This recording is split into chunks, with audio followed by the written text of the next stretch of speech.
Hi there. I'm sorry for the delay. I could not get the link to work. What's happening now with this? I couldn't get the link to work. No worries. Yeah. But Welcome back home. yeah, I forgot to set up at home. Anyway, long story. I've changed the layout of my speak. And my camera that I use for teaching, which is up there, is not, never mind. It's down there. It's not functional. So I'm showing it to you from my laptop down here. So you're going to be looking at my chin all day today.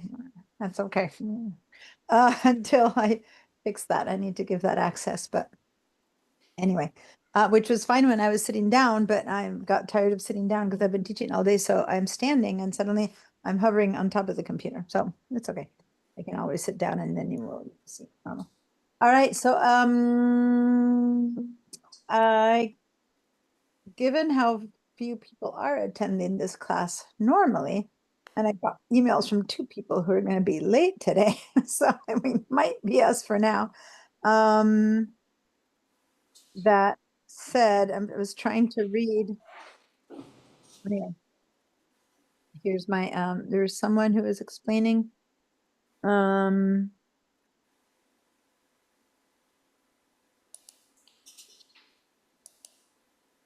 oh, because Monica was having a hard time. Let me reply because Monica, who had joined last week, emailed me with some issues she was having. She emailed me at 3 p.m. and I was teaching. I've been teaching up until 15 minutes ago. So let me reply right now and say,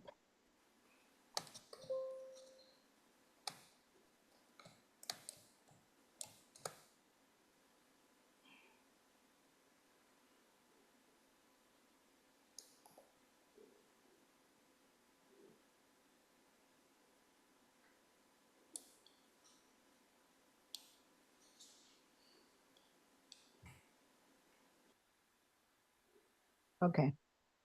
And then, oh, okay. I was just telling her, sign in, and there she is. There you go.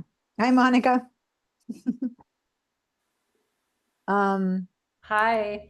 Laughing because the moment that your ding came and said that you were like in the waiting room, I had just pressed send to an email because I just saw your message. I've been teaching up until 15 minutes ago. I ran in to drink some water, get myself some tea, and came out again, and I saw your email. So I was just saying, just sign in and I'll help you. Oh my gosh, it's been such a cluster today. I realize I'm so late, and if I can't make tonight work, I will just let you guys have, Well, that's okay. When you're saying work, like what's the problem? well, it just, I came in late. I don't have Yeah. Illustrator, so I had to do all the VDI and all that stuff, and it's a learning curve, and I have other things I've been working on today, so Well, um getting into VDI is all you need to do, and I can walk you through the steps to I get once think I'm all set. you're in, you're in. So. But I'm late, so I haven't done any of the assignments, so don't. Well, the assignment was just, you watched it the other day, you didn't do it. Like you said, it got into your system. Uh, Yeah. once we move forward now, you can open up the file that I actually already created the other day and start Okay. from there. And any questions you have, you're not starting behind because the files are there in the VDI. I'm just gonna share right now how to get to the files, but I have a catch-up folder in the class files. And when you get to the catch-up folder, you can open all the files that we used, okay? So Okay. when you open up, you'll be in the right spot. Okay, so Okay. don't worry Can about you see me? I can see you, but not your files. You're not sharing your screen. I can see your face though. Yeah. Oh, okay. It's right there. Mhm. So that's good. Is it just right? Mhm. So given that, give me a second before I ask you to share. Let me check in with this out of the way. Okay, so Harold and Peggy. Hi, Howard. I don't get my husband's a Harold, my father-in-law's a Harold. I see a how, and I just want to go Harold instead of Yeah, there's Howard. not that many of us, so What's that? there's not that many of us. There's not many Howards, no. Do people call you Howard? Is it your name, or do you have a nickname? Yeah. Just Howard. Yeah, because most of the Harolds that I know, my father-in-law is a Harold, was, but everyone knows a Hal or something else. And like my husband is Jack. They didn't even bother with the name. he's just Jack. So, but there's like 85 Harolds in his family because everyone got that name. So everyone has a different version of Harold going on. Anyway, okay, and I think Howard is a much easier name to say than Harold. That one always drives me crazy.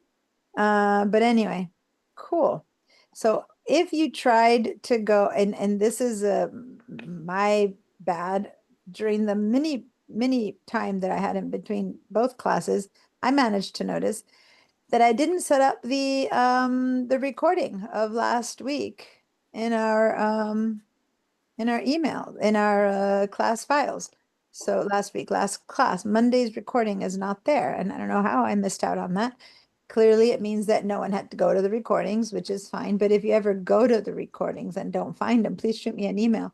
I know I even uploaded it to YouTube, but somehow I didn't put the links in here. So I'm Okay. going to go do that. But anyway, if anyone's ever trying to catch up and they go and they don't see them every now and then, I'm not perfect. And lately at school at 9 p.m., they were kicking me out, and the class would finish right before. And then I didn't have time to I would do it there because they were like closing the gates behind me. And then I guess I came home and forgot to upload it. So I apologize for that. So the day after class, I will upload today's and last Monday's class so that you have a lot of time between today and next Monday to get your stuff up. So Nick is joining us right now. He just arrived. Here we go. Hi, Nick. Oh, he can't hear me yet. Moni's gonna be a little bit late. And then I don't know. Hi, Nick. How are you? Now for both Nick and Monica, since I think Nick, you left a bit earlier. I'm not sure if you completed the file, and Monica wasn't able to do it last week. I'm going to share my screen, and I'm going to show you that in the class folder, this is where we have the class files, but I have a thing called Catch Up. If you go to the Catch Up and download this whole folder, then inside of there, I have these are the files that we worked on and that we're setting up. Okay. Okay, So wonderful. That's awesome. Yeah.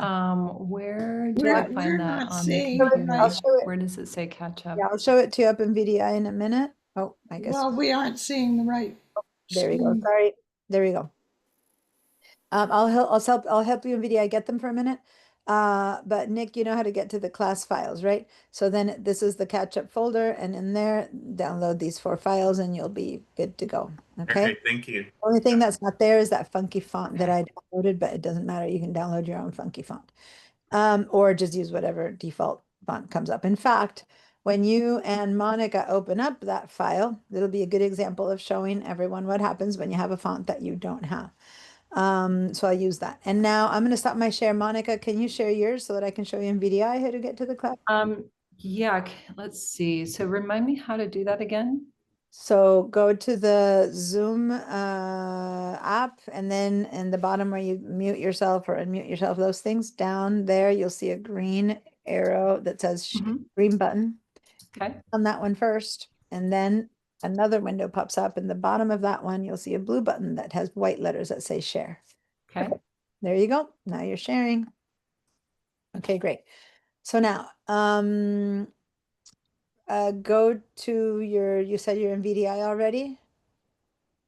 By the way, thank you, Nick, for going to the chat and signing in, and Peggy and Howard.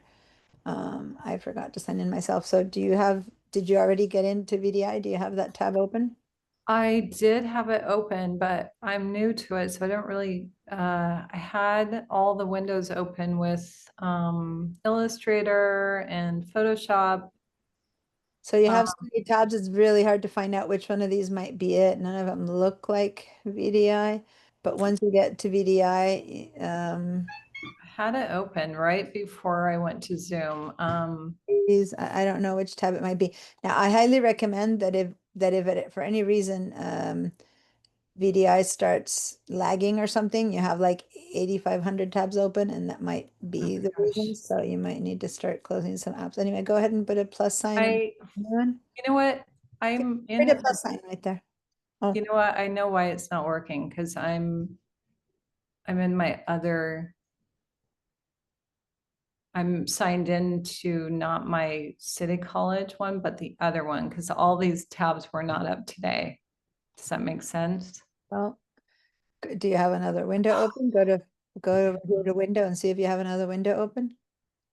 Go up here to the window, see where I'm pointing window? Yeah.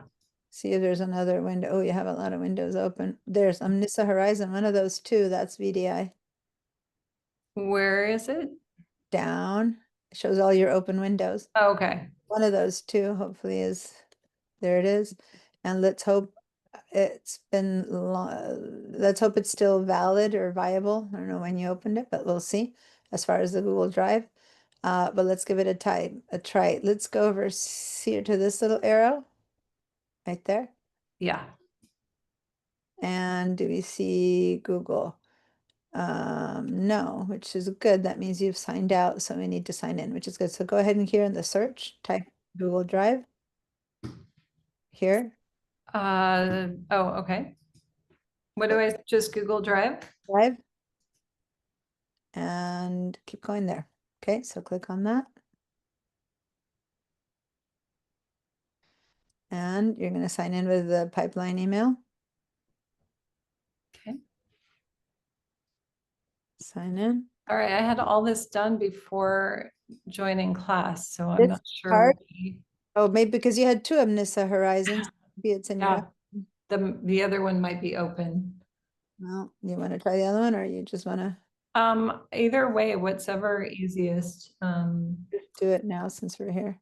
Let's see. I'm trying to remember my pipeline. Paula, yay, everyone's joining the party.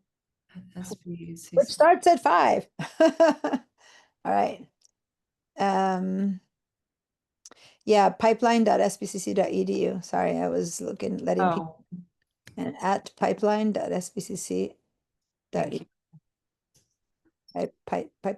Pipeline dot. Hi, Paula. Hi, Barbara. Hello. I Mhm. don't want to hold you guys back tonight, so if I can't figure it out, No, I mean, this is all you need to do. So now close that. You're good. And now go and search for the word bridge. Just close this one. Don't pay attention to any of these. Just close this window at the top right. right there. Yeah. Okay. And then say quit. Okay. And then quit this one. The Google Drive is invasive. It keeps wanting to ask you stuff, but just keep quitting and then you're done. Okay. So now go down here where it says search and say bridge. Good. Open bridge. Yeah, the top one. Yeah. Click. There we go. And go down here while that one's opening and go ahead and open InDesign as well. That way that one's already up and running. Yeah, I had all those open. I'm Okay, wondering. but you probably in your other connection. Okay. No, this is not going to take much time. So it makes more time wondering about it. Now InDesign is one word, so it doesn't show up. So go down, Oh, make it one word. okay. There. Now that's the app.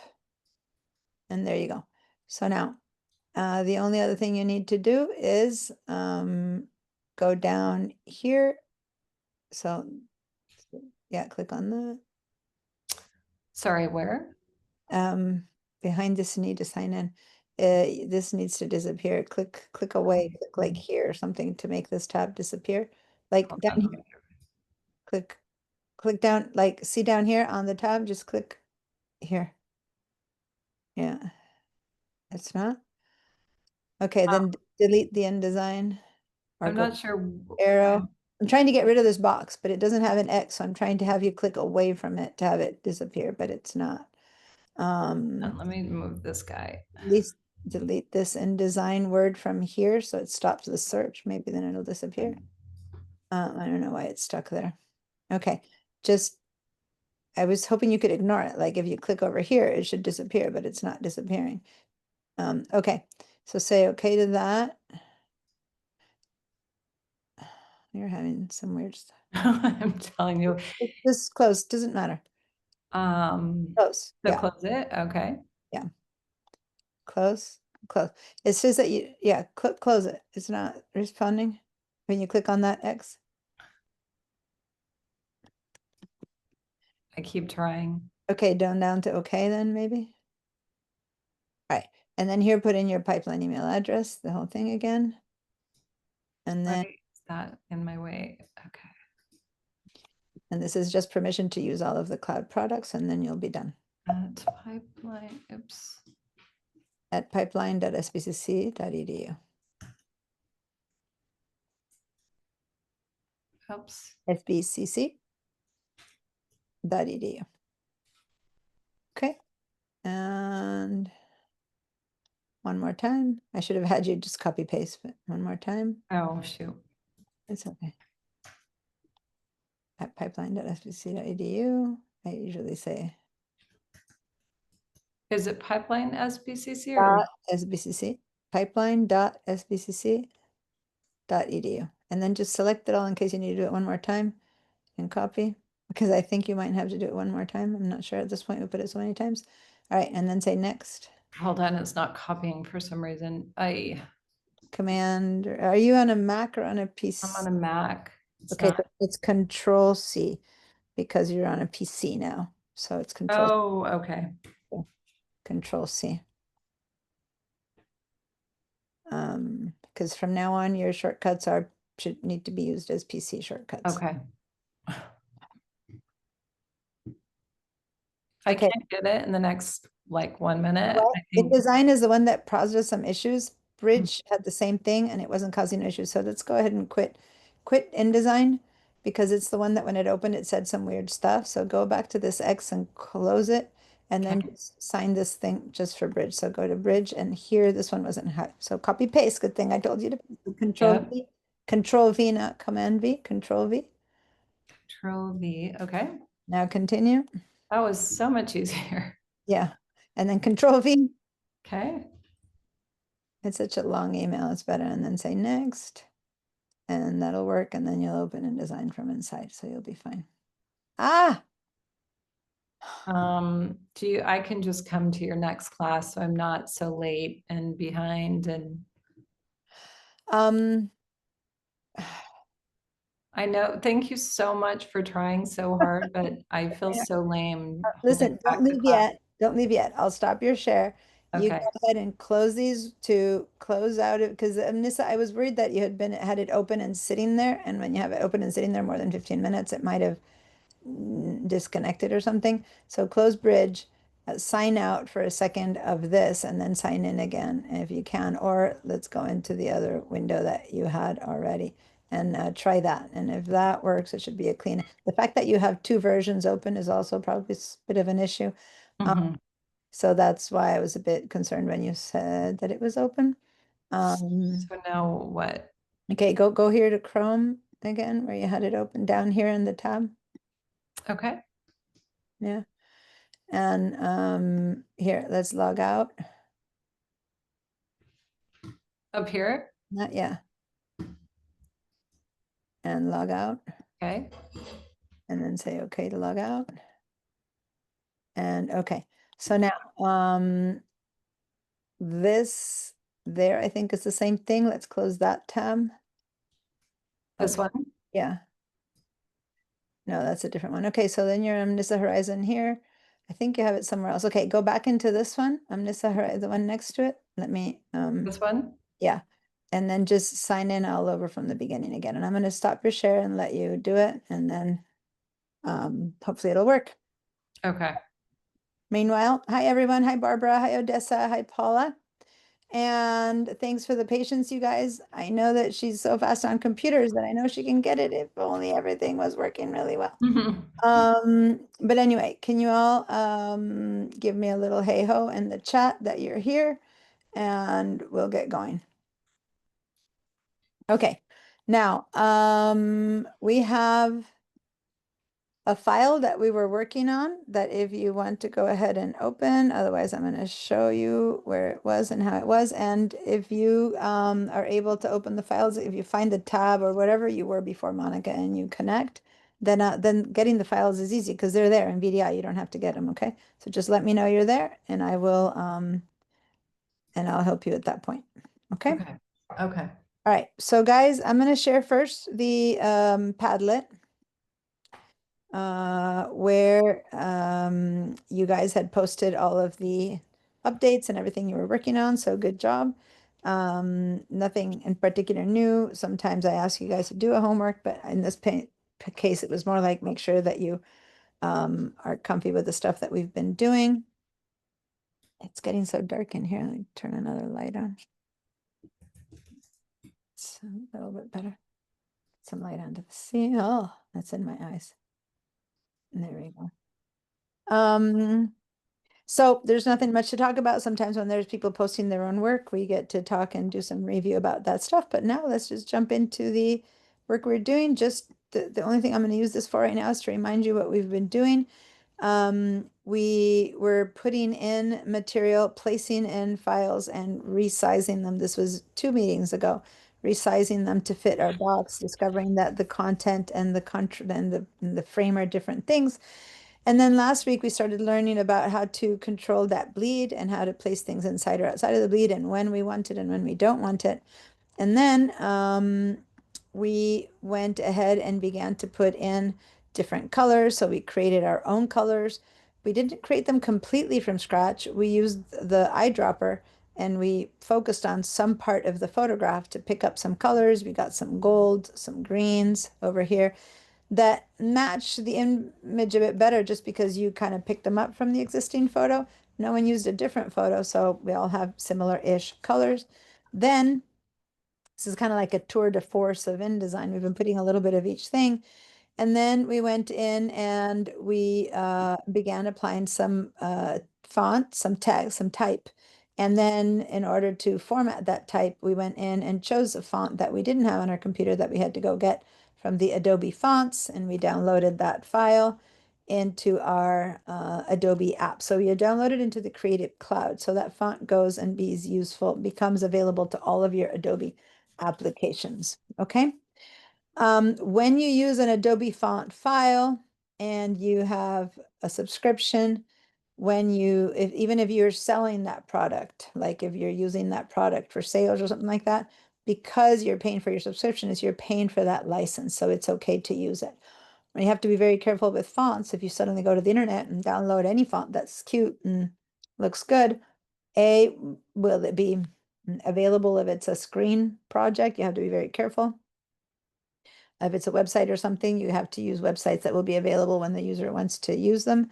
But if it's a print project and it's a one-off and you print it and you just sell it with this cool new font, turns out that if you didn't have rights to that and you just use someone's font, it's like using someone's photo or someone's art.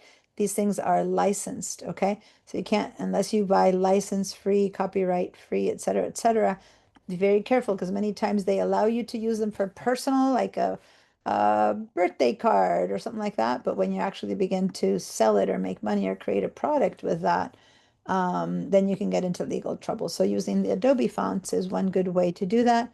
I think Google has, there's a thing called Google Fonts that also has some.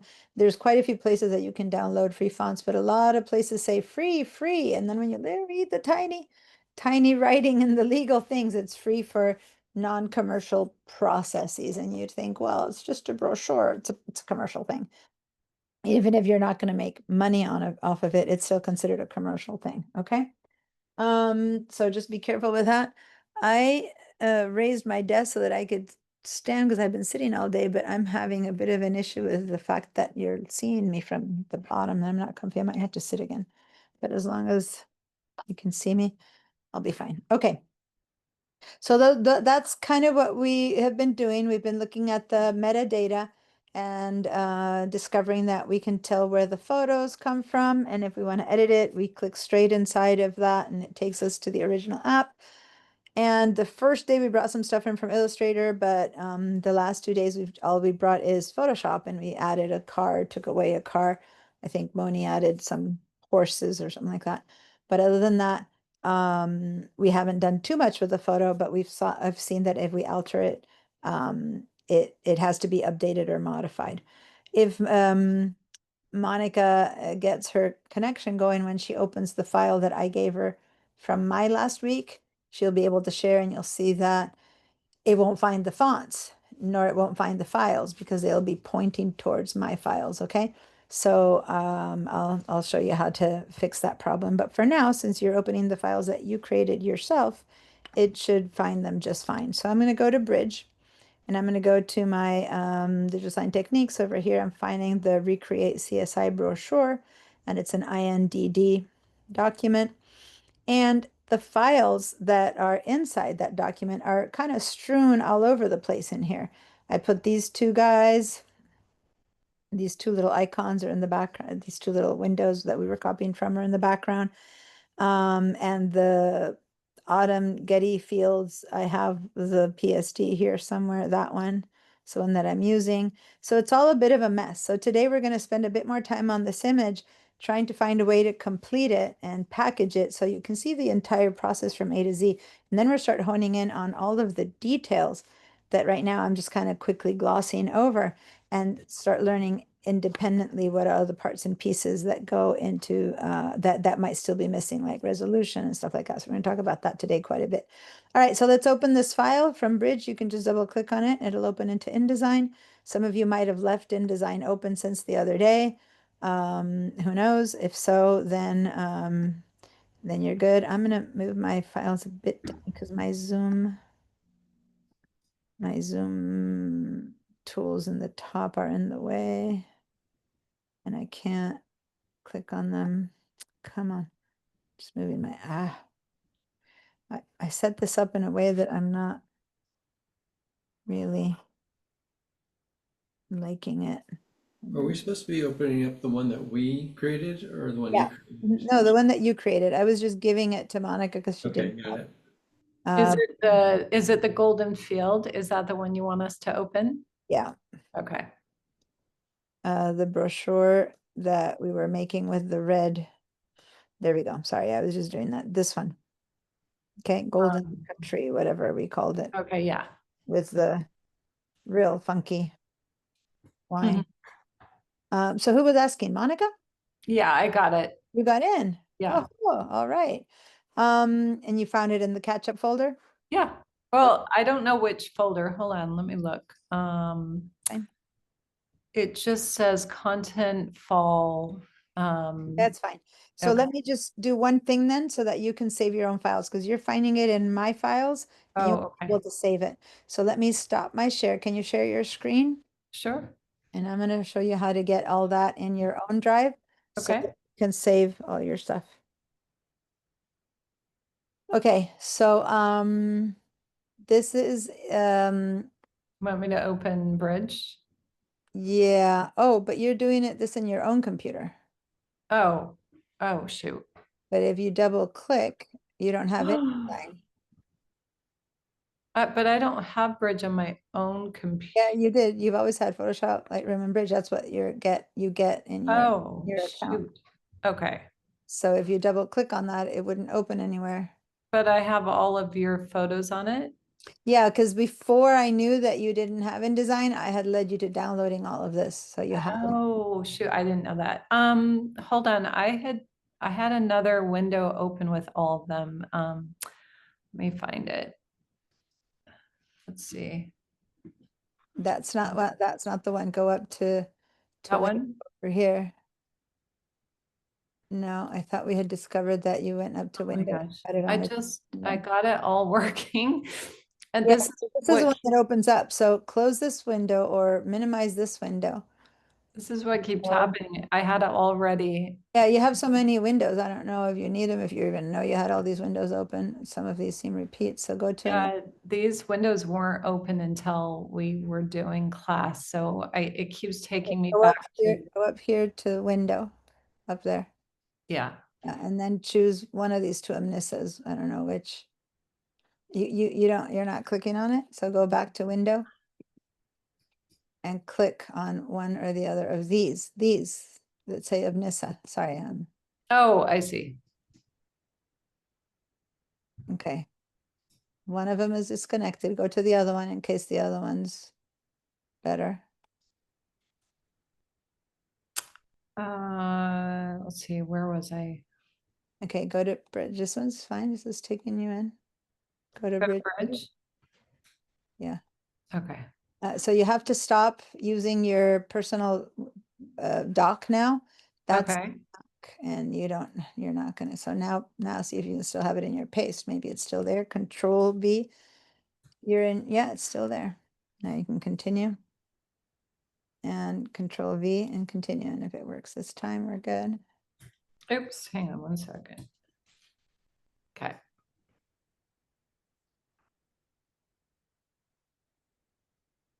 Oh, Goodness, I had it. this is the same. It's the same connection.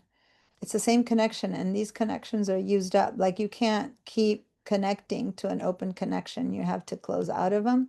And these are the same ones. So when you say you already have it, I know. Here, let me, if you don't mind, just so that we move forward, do you see something that says request remote control? Can you click on that? It's request remote control. I don't see that. I see you are screen sharing, approve or decline. Okay, say yes, approve. Okay. Approve. Okay, do you see something now that says, It says open system settings. yeah, open system settings? Okay, and now click on this thing here that says Zoom. Turn that on. Hold on, let me, I need to get that out of there. So can you go ahead and minimize this window so it gets, so see over here, way over here, can you minimize this window from Chrome? See over Oh, yeah. that out of the way? And you have Squarespace open, close that. You have so many different, okay. So now do you see the Zoom request? This guy? Yeah. So put in your computer's password or put your finger, whatever you normally use. It says modify settings. Do I want that? Yeah, you're just telling your computer that you can use your ID. So, okay. Now turn this on. It's on. Okay, you did it. Okay. So now close this. And I want you to close this. Go up here and go to Adobe Bridge and quit because this is your own computer's bridge and we don't want that. Okay. And this is your own Photoshop and we don't want that. So quit Photoshop. You just have all your own stuff open. So click, yeah, right click and quit.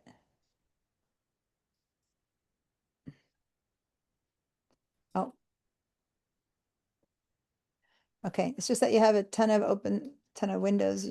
Anyway, I'm not sure how your computer is even working. Go ahead and say try later so that this comes out. But I'm not, yeah. Go ahead and clear and say try later. Where is that? Oh, you're not seeing it. What are you seeing? There's so many things happening. Okay, so let's do this. I can't have you clear everything that's there. All I can have you go and do is go back to your Chrome right here. Okay. And we're back in here. And I was trying to have this be a clean connection. Can you quit that? Now you've opened it, say get started. That's photos, not Chrome. Oh, shoot. I did not mean to do that. Wait until you think it started. Oh, you have different windows. I saw your desktop slide over, That's what I was talking about. connected on a different desktop. That is exactly what I was talking about because when I kept opening it, So this one's not going to work. We've already tried this one twice and it keeps disconnecting. And I do want you in the class, but I do want you to keep. So you need to quit your Chrome. Just okay. Chrome with all of those open apps, they'll stay. Right click and quit. Okay. That Horizon isn't going to work anymore for it. Now this one, just go ahead and say leave. Leave. I'm really sorry, you guys. Yeah.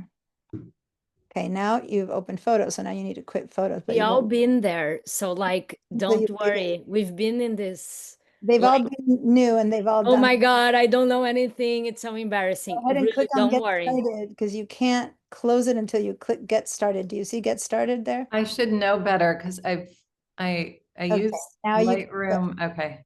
now say photos quit, Command Q. Command Q. So thank you, Paula, for that. Other than Howard. Yeah, thank you. I appreciate that, Technically Paula. knowing what to do, but everyone else here has been through that. Go over here and quit. This will be And harder for you to. Plus, I'm late to class, so it must be super annoying. So I'm really trying not to take up space, and I just keep taking up way too much space.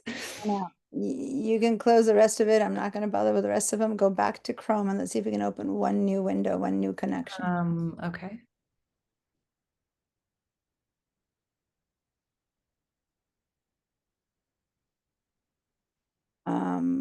So or- this is my city college, I think. yeah. Okay. Phew. You can cancel. You don't need to say yes to any of that for now.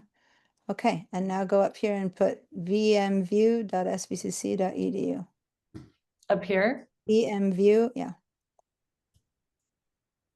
There it is. You have it. Hit intern, connect. This is a new connection, so hopefully this time it'll work, okay? And now hopefully this is just your username, not the whole thing. This is just the M. Montigny. How do you pronounce your last name? It's Montigny. Oh, good. I did it because given that you're American, people might have said Montigny or something. They do all the time. I know. It's my husband's French last name. Well, I'm Musakio, so I know all about badly pronounced names. Okay. Right. And now go get your code. Okay. And then I'm gonna let you, the rest you can do on your own until you get to the code, and then you'll tell me where you're at.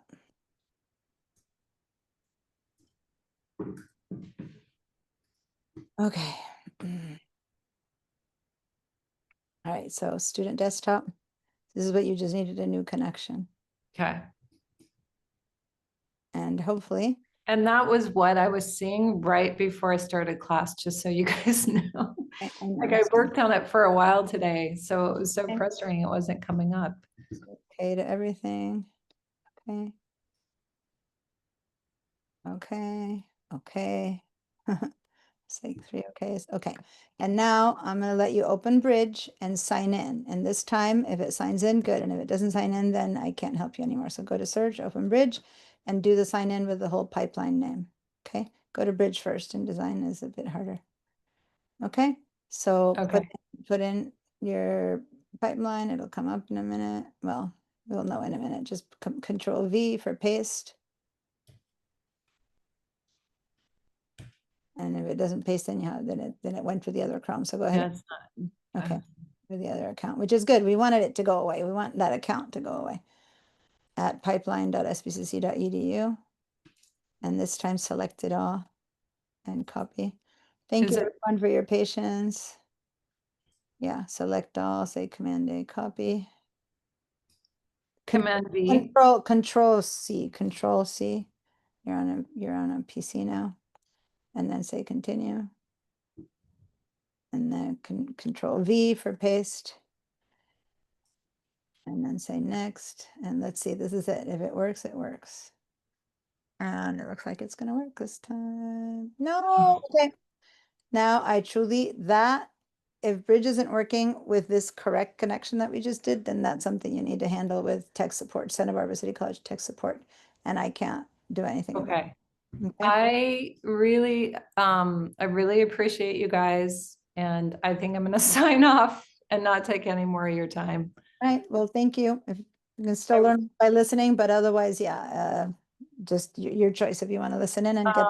Yeah, I might just do that. All right, thanks you guys. Bye. Bye. All right, so guys, we tried.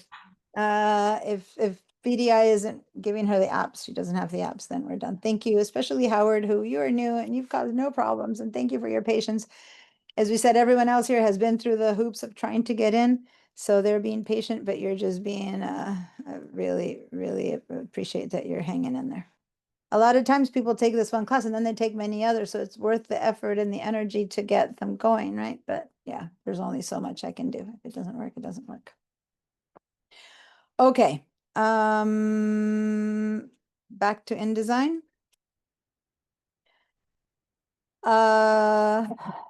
Obviously in the display mode for preview, so I needed to hit the W to see all the different lines. Okay, remember the W, just reminding you that. We needed to I had left you with the conversation of wow, this thing isn't moving out of the way. Let me unpin textual a bar. You see if I can open it. Again, my contextual taskbar was stuck in that spot. And why is it stuck there? Oh my God, it's driving me crazy. It should move around when I move it, but it's stuck in there. Anyway, so now we have a beginning of the conversation, remember, of what was it that conversation that we were having of effective PPI versus actual PPI. And I said that we would get deeper into the conversation today. Okay, so does anyone remember where and what I'm referring to and what I should select and where should I go find this effective PPI versus actual PPI?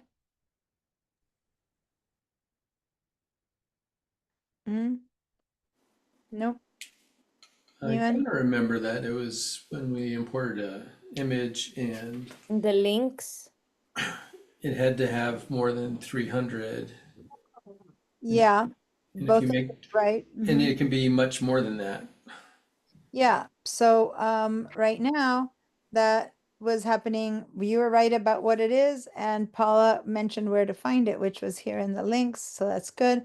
Now, in order to have any information here under link info, I need to be selecting a file that I want to know about. So in this case, I'm going to select this autumn file, and then I'm going to come over here, and what I'm discovering about this photo is that it's telling me the actual PPI was 72 and the effective PPI is 191. So this is an 8x8 file, right? An 8x8 page, and my effective PPI is 191.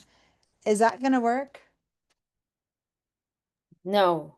Not for print. I'm seeing lots of negative faces going back and forth, and you are all correct. 191 PPI is not going to work. So now we're going to go a bit more into this conversation of PPI, understand it better, and then see what we can do about this. Because in the past, and I'm talking about a few months ago past, that's how soon I'm saying in the past, you could do nothing about this. Now, in Photoshop or in Adobe. For the last couple of years, you can go outside of Adobe and you could have created with artificial intelligence apps out there, you could have created a version of this that was higher resolution, but it was outside of Adobe. And now we have a version of that inside of Adobe that's going to allow me to go and alter this photo because, hey, I'm stuck. This is the photo I want to use. This is the only one the client gave me. The others are lost. The original is lost. The fact that it's so tiny means that this is a version that is not the original version, right? Maybe someone is giving me some screenshot, who knows, but it's the photo the client gave me. It's the photo I need to use. And nope, it's not good enough. If I send this to the printer, it's going to come back looking disgusting, horrible, problematic. Okay. So, but it didn't look bad, right? I mean, up until now, it's been looking great. So unless I had looked in here, I would not know that I would be in trouble, right? So this is a very important place to check all the time with your image. Now, we could have, and I mean, it's on purpose that I had you bring in this file because I wanted to find this, but we could have known already in Bridge when we selected this photo and we checked for this image in Bridge. So where's the photo? Here, the original JPEG that we chose. Already when we went to it and we looked at the details, it's telling me, oh, interestingly enough, this one wasn't telling me that. Because it's something downloaded from a sample site. So it didn't come with that information. It comes with the pixels, 1576 by 1000, which already I know is too small, but that you just only get from practice and experience, knowing that 1000 pixels is too small. But normally any other image, let's click on this one.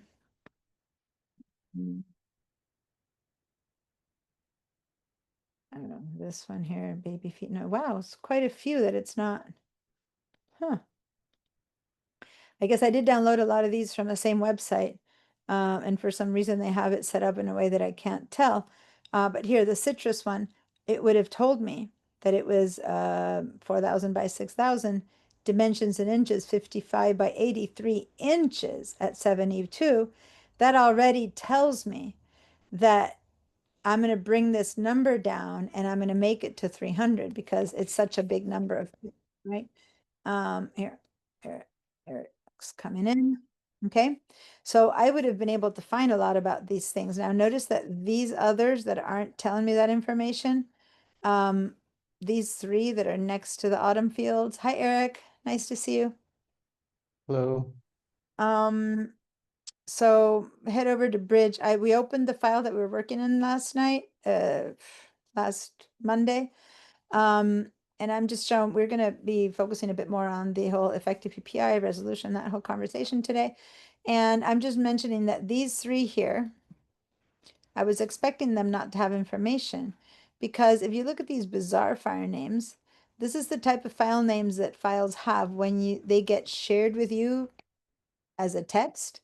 And when you download it, they have been stripped of a lot of their metadata. And so not only does the original file name not come through, I mean, this is a humongous name, but a lot of their information, and over here, it doesn't tell me about their PPI and stuff like that, is gone. Now, on the other hand, the citrus one, for example, still has the PPI and that kind of information. Same with all the, so most of them have that information. Now, here I found one, image 5400, that is actually set up at 300 PPI. So if it's set already at 300 PPI, and I look at these dimensions of 10 by 13, that is believable. That is correct. That is something that, since it's already set at 300 PPI, okay, over there, then yes, it's 3000 by 4000 pixels. That's good. Now I look at that number and it says 10 by 13, and I'm like, yeah, 10 by 13, that works. If this were supposed to go in an 8 by 8 brochure, that image would work, right? I have almost too much information. Does that make sense? Versus, where am I back on the autumn? Whoops. Sorry, I'm in my pencil and I can't scroll up with a pencil. There we go. Versus this one, which with only 1500 and 1000 pixels. See what I mean? When you begin to notice that there's certain numbers that are just not enough. And even though it's not telling me how much PPI it is, that amount of pixels is not enough. It took me double that, about 3000 by 4000, to make a 10 by 13. So slowly you begin to have an idea of how big things can be, but you don't need to. You can just work with this in Photoshop. So let's go ahead and head back. The photo that we've been working with wasn't that one, which is the JPEG. The one that we have in our brochure is this one, which is already a PSD file, because it's the one that we took the car out. Okay, so if you go find this one, that's the no car PSD, because it's the one that's selected, and or if you go to InDesign, and if you're not sure which is the one, you click on this little icon that says edit original, then the original will open in Photoshop. And if you have the right one, you can get it from Bridge and open it in Photoshop. Okay, and then we can start working with this photo and start learning what to do about the PPI and all of that information. Okay, so once you have this photo open, let me know. So Eric, we open in InDesign the file that we're working in with us last week, and then now we're going in. We've discovered that the effective PPI for this image down here, I'm trying to find my pencil, that the actual PPI is 72, which isn't scary, because the fact that the actual PPI is 72 means nothing as long as it's got enough pixels. But when we get to the effective PPI and see that it's 191, we are far from anything that we can do. Okay? Okay. On that, we can't print it. So we go edit the original. And what I was saying before is that in the past, that would have been a clear, sorry, gotta go, can't work with this image. But we happen to be 3 months about into, there's been a tool for the last year and a half in Photoshop, which in raw roundabout way, you could still do it. But now we're in Photoshop, there's a tool that allows us to resize it from here. Now,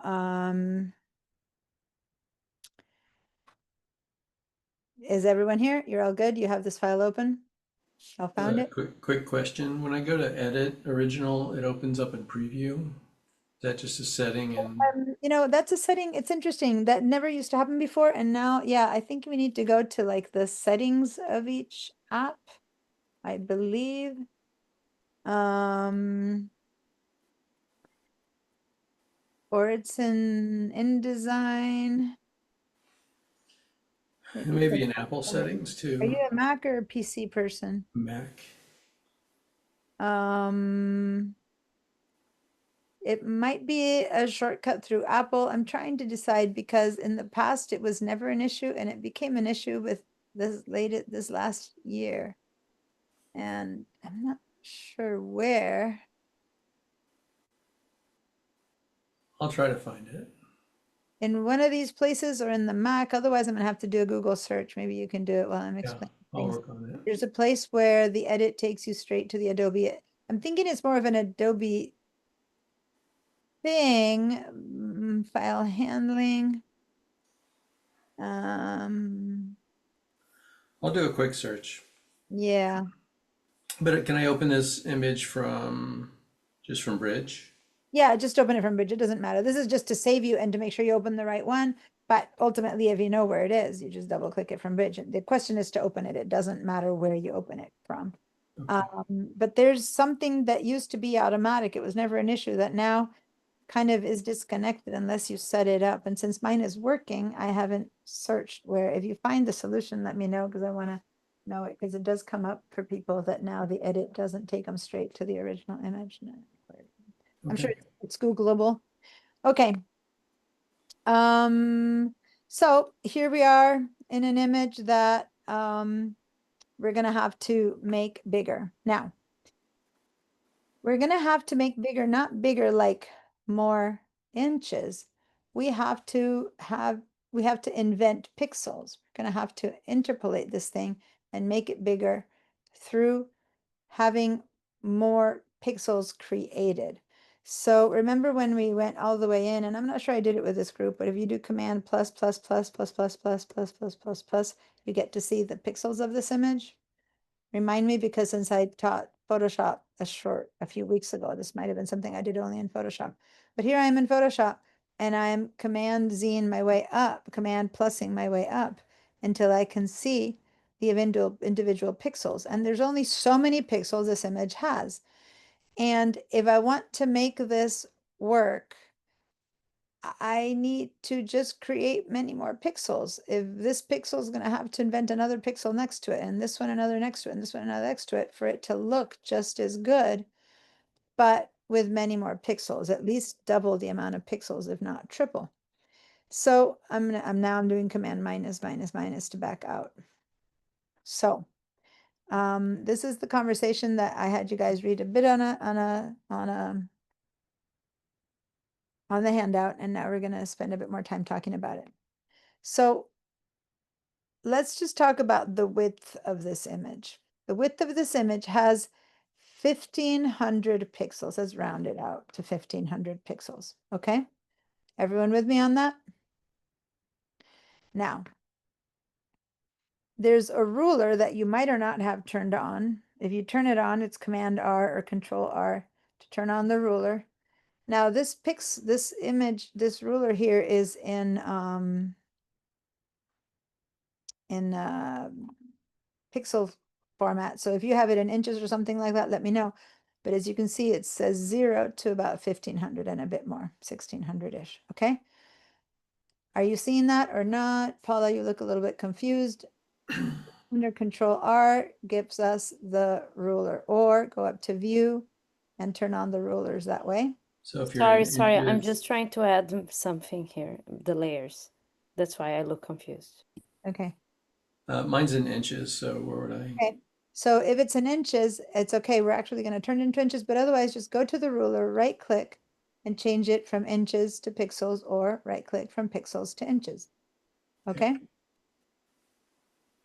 So if it's in pixels right now, and if it wasn't, change it to pixels, you'll see that there's 1500 or so. I don't know what the exact number is right now. I don't have it in my head. I can just go check.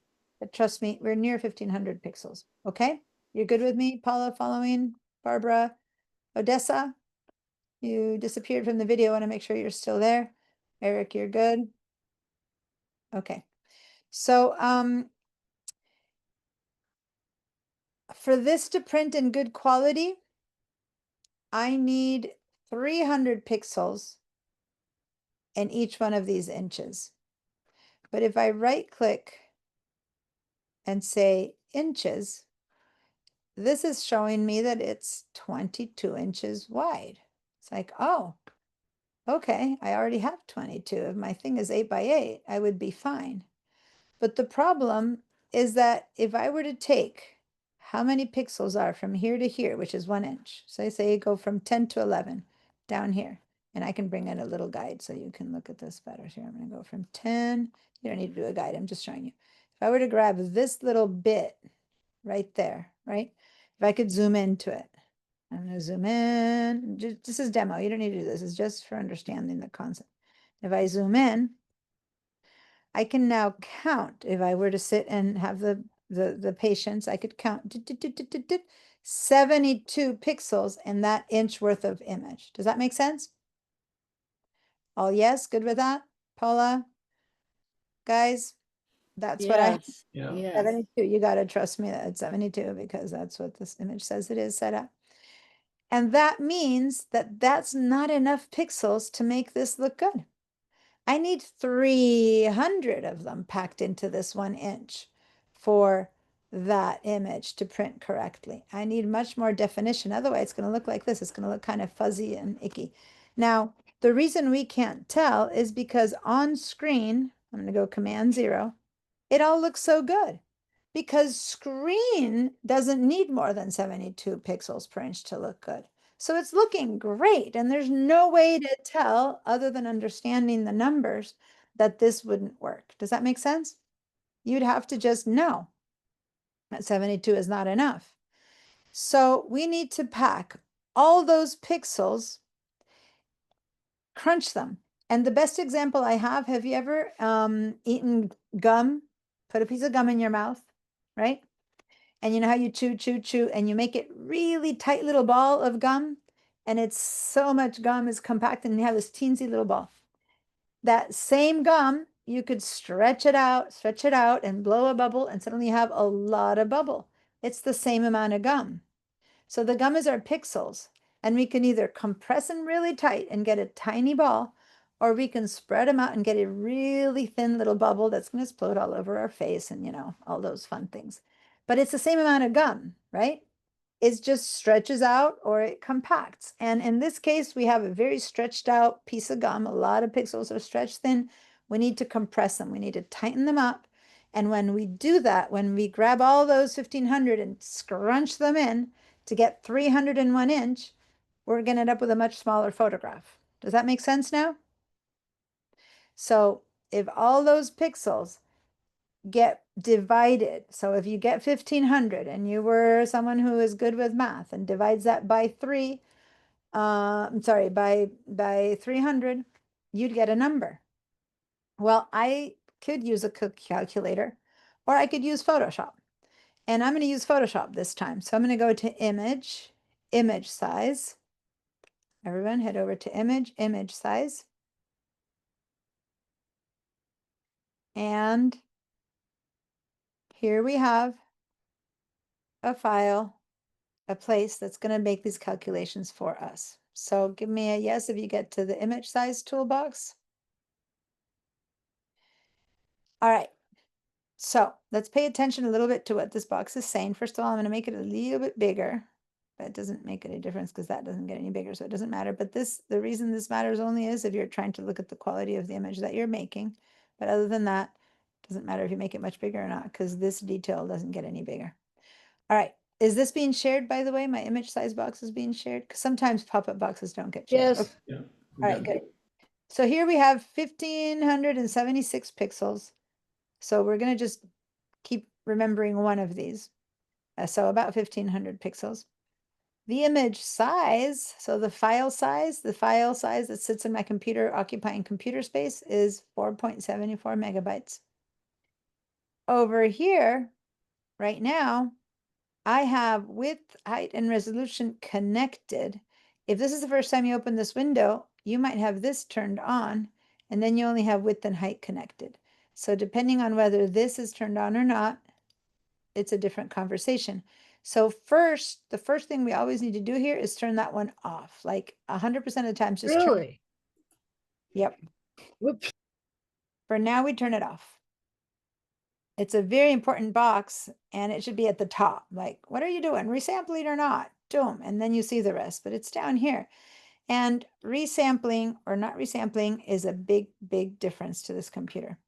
So now, what I want us to do, Man, yeah, interrupt. On your image size box, above the cancel and okay, but below resample, you have create some larger document with more detail and I don't have that.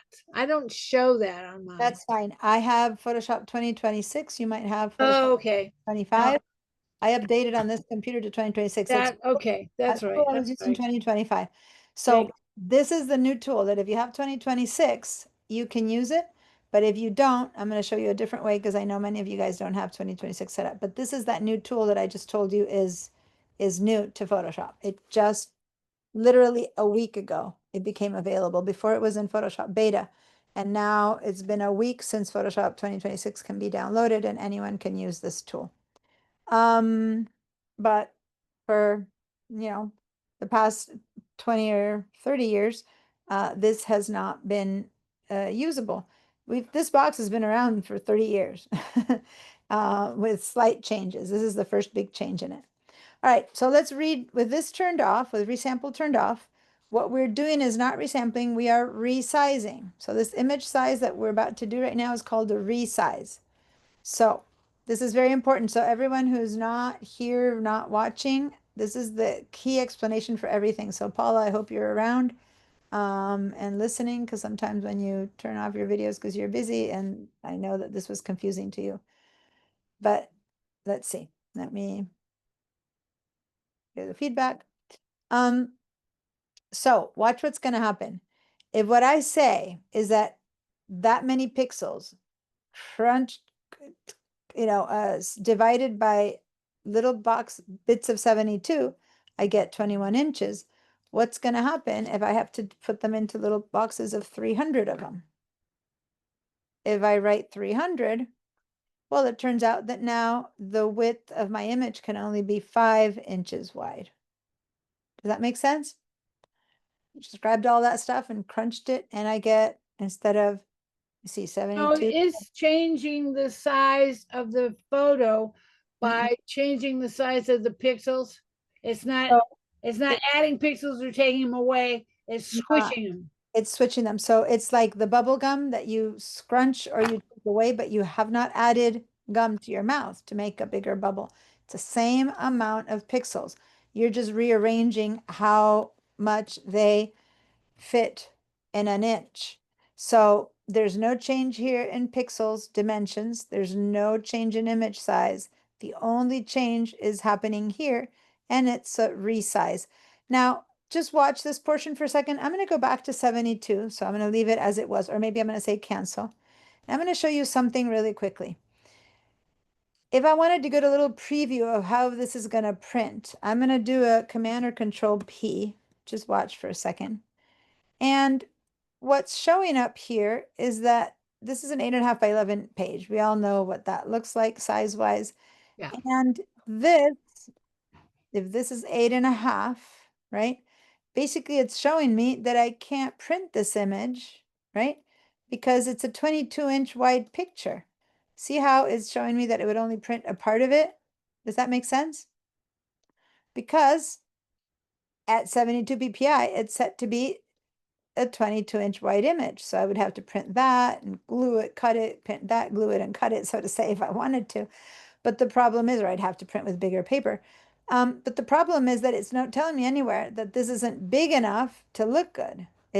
There's not enough pixels to look good. So I'm going to cancel. So what we just did here by doing this 300, we have resized it. So now let's go ahead and everyone say okay. And now we're going to do that, which I just told you. So remember, it's going to be a 5 1/4 by 3 1/2. So I'm going to say okay. Nothing much seems to have changed, except for if I pay attention, look at the inches up here. The ruler that used to say 22 now is saying 1, 2, 3, 4, 5. Now, if I were to be looking at the pixels, it still says 1500, no change. But when I right click and see the inches, now we're seeing that it's 5 inches. If I do Command or Control P, there it is. I have resized my image. I have crunched all my pixels, my existing pixels, into 300 ppi, and I turn out to have a 3 by whatever, 5 by 3, 5 and a bit by 3 image. If that worked for you and you can see that, go ahead and give me a yes, if that makes sense, if it's all kind of, I'm sure you have if, buts, or wheres and whens, but if that, okay. I'm not going to print, so I'm going to say cancel. Yes, Eric? Sorry.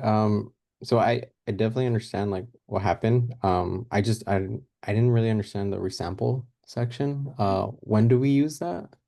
When you want to resize an image to print well, especially when you want to see if you can print it at the size. So I put it at 300, which is the ideal resolution, and I see what size does it give me. Oh, it gave me a 4 1/4. Sorry, 5 1/4. So I Mhm. go, okay, I can probably print a postcard. I can maybe put this image in a front page of my brochure at 5 1/4, but Mhm. it's not going to work for this because this is 8 by 8. Remember, we made it an 8 by 8. So if I bring it in here now, it would be tiny. In fact, I haven't saved the file right now, but let me go and do a quick little save. And when I go ahead and go back to InDesign, and if I try to bring that one in again, this is just a little sample. This is different than modifying it, so that didn't actually change it. Let me go fall, design techniques. What was it called? Sorry, autumn there. If I try to print this now. Hello? Diane, my rulers does not come up like your rulers. See how tiny it came in now? It came in at the right size. Does that make sense? Let me go Yes. put it Mhm. somewhere else. So, Diana, what you're saying is that we can improve the resolution, but not necessarily we're gonna have the size Mhm. necessary that we need for like a print. So for Exactly. example, we can improve the resolution, but Yeah, maybe so we're not this gonna be photo is able gonna to look, print like a book cover, but we're gonna be able Yeah. to, okay, gotcha. Thank so you. this is a great quality shot if I print it no bigger than that.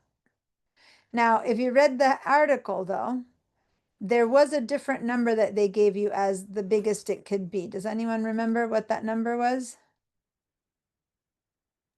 For the resolution, Yeah, so 300 is the golden rule. But Is you it could 600? 360 for different printers? 260 or 2, I think 240. 245, I think it says. I never went under 260 myself, but I think the article says 245 or 247, some weird number like that. My golden rule minimum was 260. So if I decide to push it a bit and only put 260 pixels in an inch, then I could get a 6 by 4 image out of this, which means I could make a postcard out of this image. That's about right for a postcard. Does that make sense? So if I say okay to that, and I try to go ahead and Command and Control print, yeah, there it is. That's a 6 by 4. think about it. If this is 8.5, if you take about an inch and a bit from each side, that leaves you 6. That's about right. Yeah, this is a 6. Does that make sense? Keep saying cancel. Now, for that same token, I could go ahead and grab this image and now make it be, instead of changing the resolution, what if I want, when I call it right size an image, instead of doing, you know how we got some examples at first where over here, Patty's going to be here, but she was going to be late, how she made this be much bigger than the box. And I said, sure, you can have it be much bigger, but you can snap the frame to that. You have leftovers. This is not such a big deal. It's a bit leftover. But you already saw that maybe all you wanted was the toes. Then you'd have a lot of leftover image all over the place, right? So then right sizing the image might mean something else. Let me head back to Photoshop. What if this image is going to be, you know how when you have a brochure that's showing you, and I brought the brochure.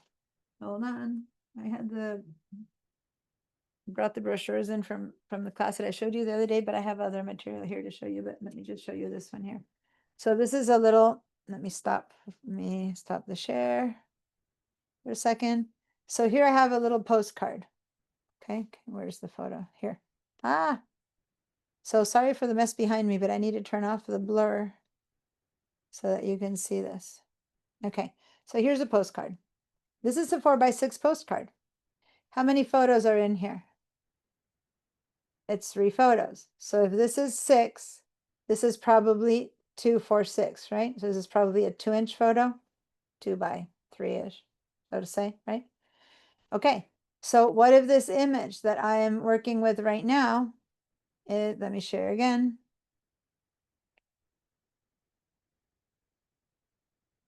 What if this image is going to be an insert in a postcard with 4 other photos? Then why don't I make it that size? So maybe this is going to be a 2 by 1, or let's make it 3 by 2. Let's make it be a 3 by 2 image, right? So when you change one, it automatically changes the other. And that means that it's going to be, each inch is going to have to hold 500 pixels because I've divided 1500 basically by 3. And I say it's okay to that, and I try to print that one. See how tiny it got? If that's 6 inches, that makes sense that this is about, 3, right? But if that's 8 inches, I mean, that makes sense that this is about 3. Of Diana, can I ask a question? course. So okay, and then in there you have like the 8 by 11, that's the frame size. Mm-hmm. So then like what if we want to print in a paper that it's the same size of the picture? Because we don't want to cut, let's say. Yeah, well, that depending on your printer, and that's not how it works. In your printer, can you put a tiny little piece of paper through? No, you can put a full piece of paper and you have to cut it, right? Okay. Think about it. You can't put a little piece of paper in your print. I think some printers allow you to put like postcard sizes or something. And as long as you can do that, you'd have to figure out how to center it so that you do that. Mm. Sure, we could change this piece of paper. Print settings, I can say that I want this paper to be paper size. I'm going to make it be a 3.5 by 5 paper size. If I say okay to that, then my 3 by 2 is fitting much better. Does that make sense? In a 3 by 5 paper size, but I wouldn't be able to put it in the printer. Normally in the printer, you have to put bigger pieces of paper. So a typical piece of paper that you put in is a US letter, right? And that's my 8.5 by 11. Does that make sense? Yeah. Yes. And now just because we all know what size that is, this helps me show you that this truly is, yes, about 3 by 2. But yeah, can you keep changing it? Yes, you can, but it's not realistic. I rarely would I put a smaller piece of paper through my printer. If I do, and you can, and you know how to set it, and you have guides in your printer to put that smaller piece. I think I used to have a printer that you could put a little postcard size paper and you'd put it in and it would work. Then all is good. you'd have this and you'd have a very good high quality 3x2. Now, the most important thing that I want to make about this, the important thing that I want to comment about this image size tool is that we still haven't altered our pixels whatsoever. This is completely non-destructive. I have not added or taken away pixels. I have not changed my image size that of how big this is in the computer. That depends on how many pixels I have. And since nothing has changed, this is like you know, you're kneading the dough, you're chewing the gum. You're just changing the relationship of the pixels to the size, but nothing's destructing, nothing has happened to the image, okay? You're all good with that? Let's go ahead and forcefully, and it's getting harder and harder because Photoshop is getting better and better and better. But let's go ahead and make this be a little, you know how when you print, say that you're a real estate agent and you have a tiny business card and you have one tiny little like stamp sized photo of the face, a little thumbnail of a photo. What if this were that? What if this is a 1" by 1/2 inch photo? You know, sometimes you might need something really tiny like that. I'm forcing it, I know. But basically I'm stuffing 1576 pixels in 1". Can your printer handle that? Yeah, it just ignores it. Your printer can only print so many dots per inch, and it's going to still print that many dots per inch. When I say okay, and I go print that, there it is. It's a little 1" tiny, beautiful. Think of that image. Now, everyone do that one. Give me a 1" image size. 1" width, gives me a bit more than 1/2 inch height. All right. Now,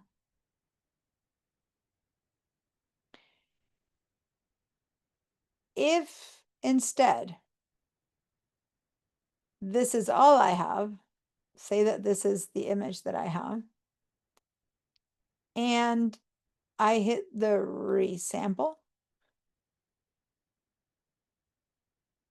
Let's hit the resample. Notice that over here, what disconnects is the resolution.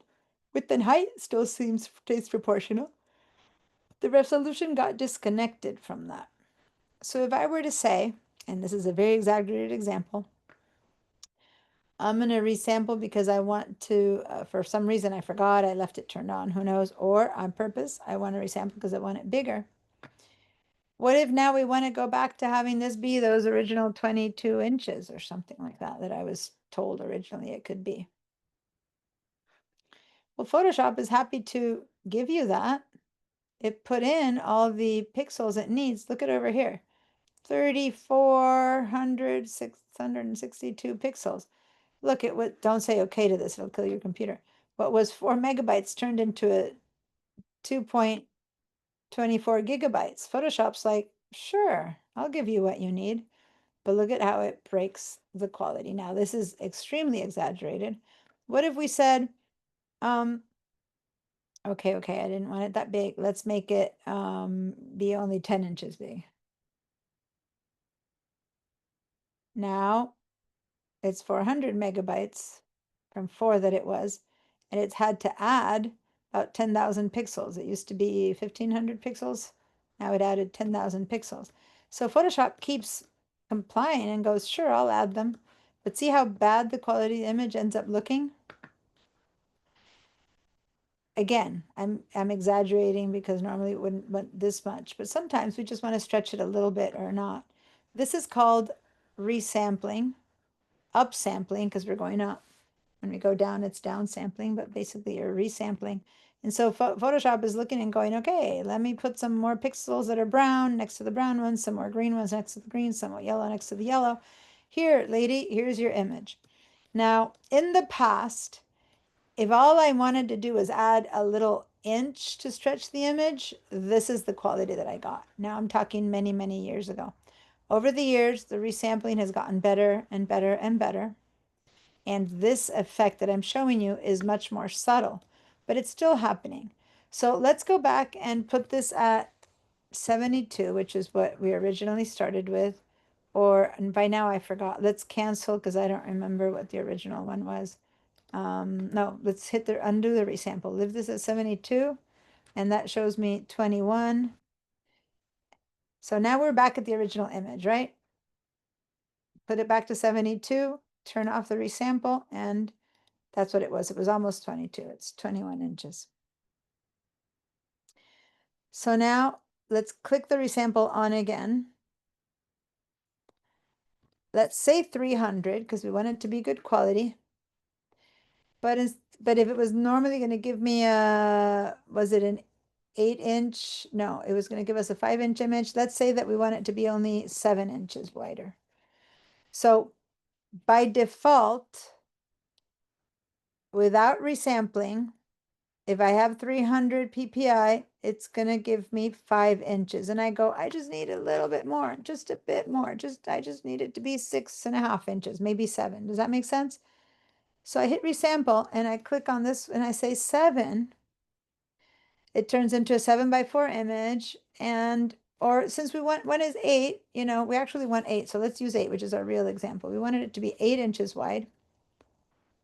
Yeah. Gives me 8x5, 3.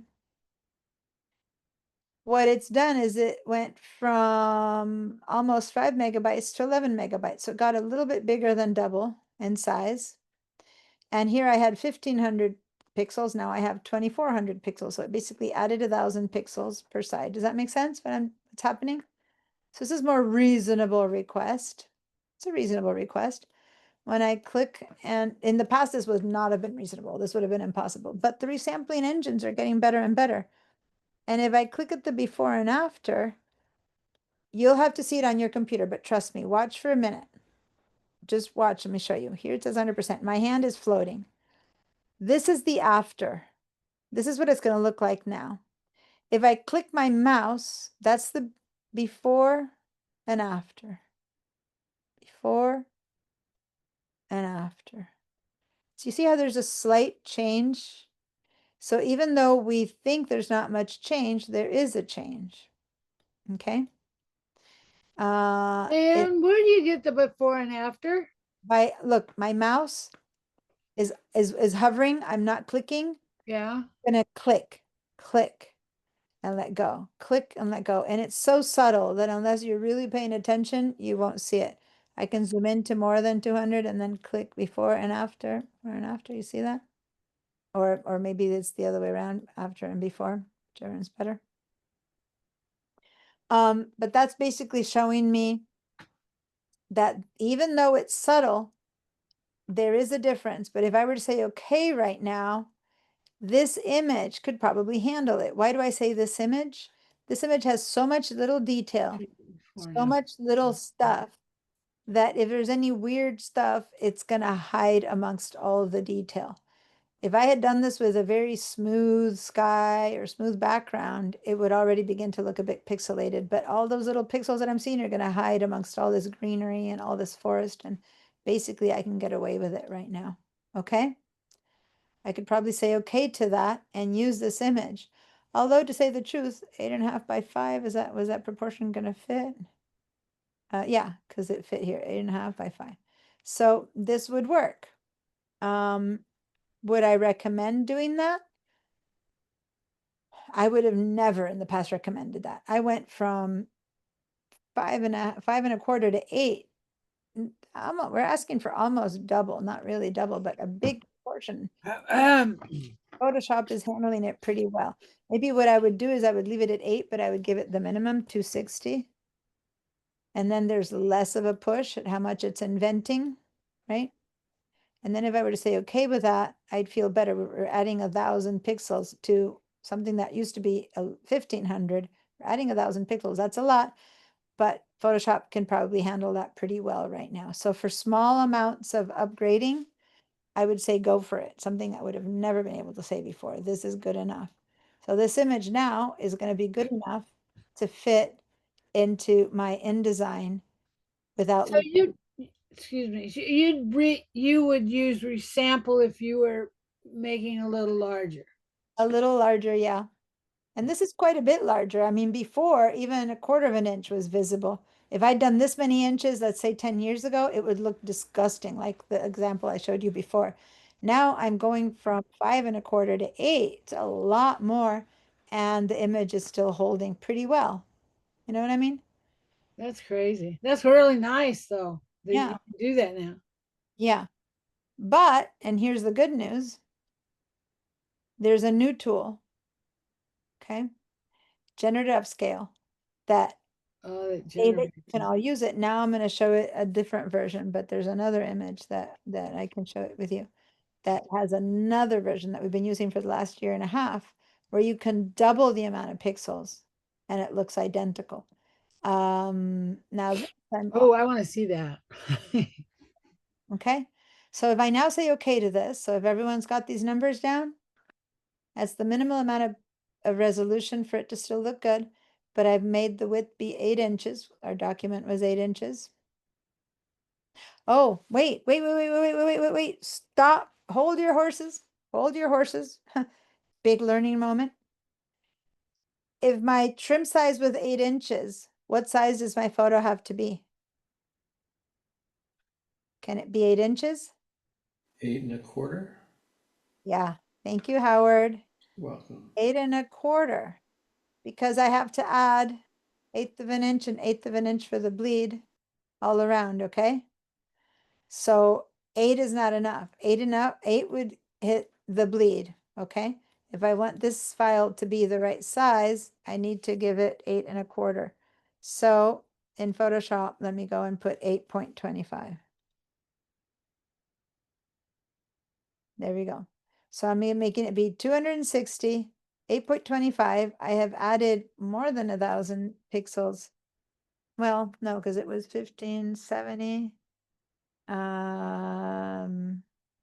I'm adding 600 or so, whatever, pixels to that.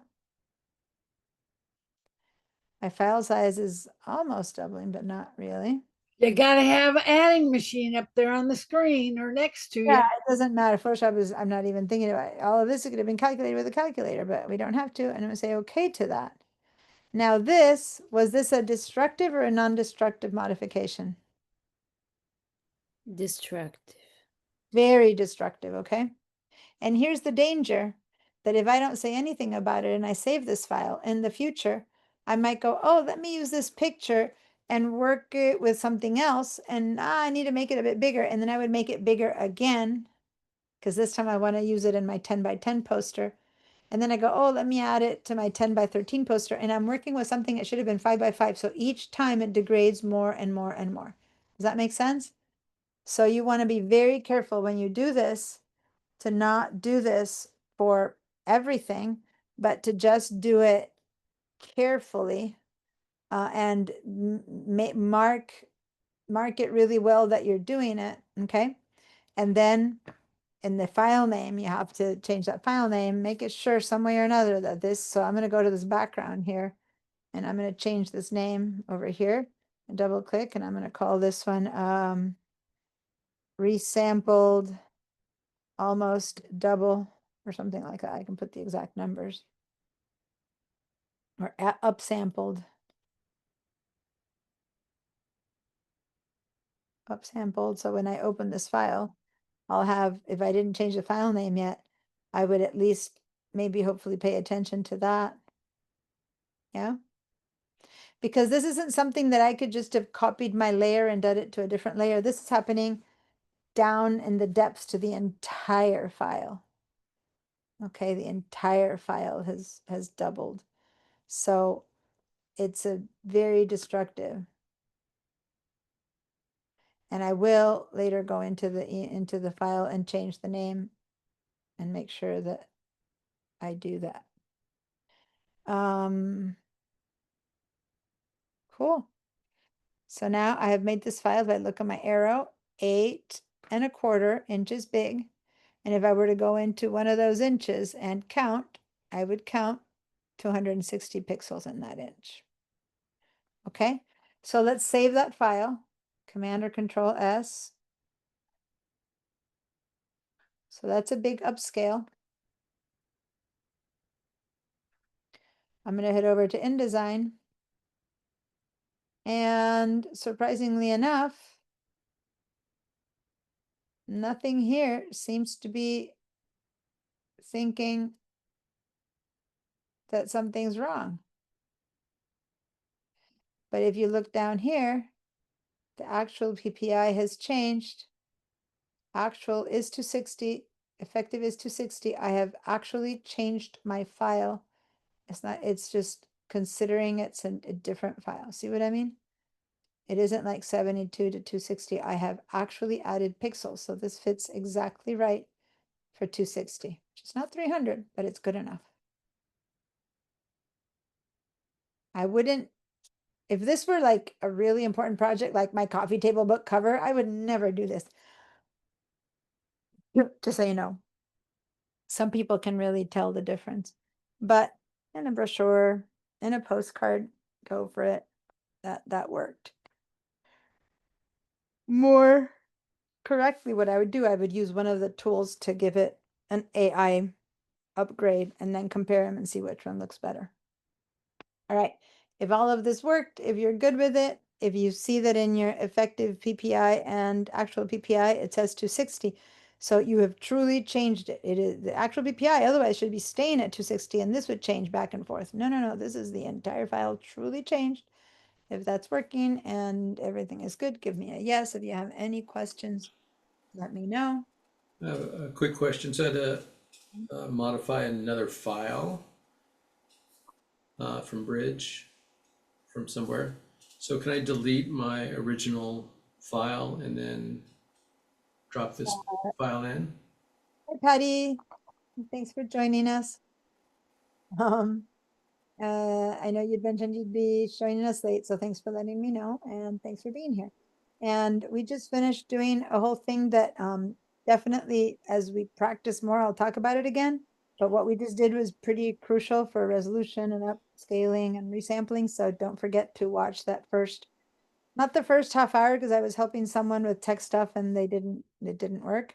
So, but after that, please watch the portion up until now, okay? When I start working with this file. But as we talk, I'll bring it up to help you catch up a bit. But yes, Howard was asking me a question. Can you ask me your question again, Howard? If Yeah. you Because my original was opening in preview, I just opened up another JPEG in Photoshop and resized that. oh, so if Can you I? resize that one and it's not the original one, then Right. you have to replace it. You have to select your image and then Yeah. go and place it and bring in the new one. Okay. You want to share your screen or is that you got it? Sure. I'll try to share my screen. Now you didn't find the original file, the one that you were using to upsize? Well, the one that's in design kept opening up in preview, and so I'll work Okay. on that later. But that same file name? Maybe. I don't know. So let's see. So this is the one I upsized. Okay, so hold on for a minute. Can you go back for a second to InDesign? Because had you wanted to make sure that it was the right one, go hover over the name Autumn Fields, Getty at Images. the top, at the top. Yeah, it's named down here as well, but Yeah, but hover at the top one, because that's the one that tells you where it is. Hover at the top one, and it tells you that this is the one that's in download. your design techniques fall down. I mean, I can't tell right now because it's so tiny, but it tells you the location of that exact file. in your Yeah. download folder. Does that make sense? And it's the one that was a JPEG, Getty Images JPEG. Okay, so you didn't use the PSD that I was using. And so that gives you the information to be able to go and open the exact one, which you might have opened the exact one or not. We don't know. But how we do know is if you go to the link file, go down to the PPI and let's see, you can drag Yeah, this is 72. This is the over original. 72. Okay, so give me a second here to see this line here. You can just put your mouse here and just drag it up a little more so you see a bit more of all the metadata. There we go. Okay, so yeah, you can tell. Did you save the changes? Yeah, but I So you saved the modified changes some. to your Photoshop. This should have changed. So clearly you modified a different image. Yeah, it was a different file for sure. All right. Good. So then what you do now is you select this one. Okay. Let Yeah, me so yeah, fix minimize that. that. It was, yeah. So select that file, sorry, that box, that placeholder. Do you have Okay. something locked or something? Because I don't see the boxes around it. Doesn't look like it's selecting. Did you purchase? You might have it locked. Go to your layers. You know how we were locking some stuff last time? Yeah, I did. We locked that last week. Have it locked, so it's already- That might be, by the way, why the edit, I don't know, but there's a slight chance that that might be why the edit didn't go. Let's see if Okay, we select that. open. And now go ahead and say file place, Command or Control D. And go find the one that you did modify. Did you change its name or where do you have it?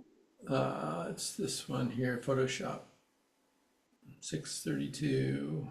So select it. 37. And Yeah. before you do anything, notice that when you do that Command or Control D for file placing, when you select something, it's going to replace the selected file. So the one that you had here is going to be replaced by the new one that you're bringing in. Does that make sense? Yeah. So now all Let you me need, just make sure I save the Photoshop one. okay, so go back to Photoshop, Save. save, Okay. okay, Back and now here. or Command D, that one, and let's go That's look the at right the, one. let's see, let's go to the links. And yep, 260. we got the right resolution. Cool. Thanks. Now, Patty, you just joined us. That's not how I taught to do that. Just so you know, when you watch the recording, but that's the solution. He modified a different file, so then he just replaced the original and brought it in. Okay, I had us do the original one, but other than that, it's fine. I just wanted to make sure that since you just saw that little line, tiny little bit. Okay, can you just double check since you had it locked? If you go to edit now, whether that makes any difference? I'm curious to see if that made any difference. Anyway, okay.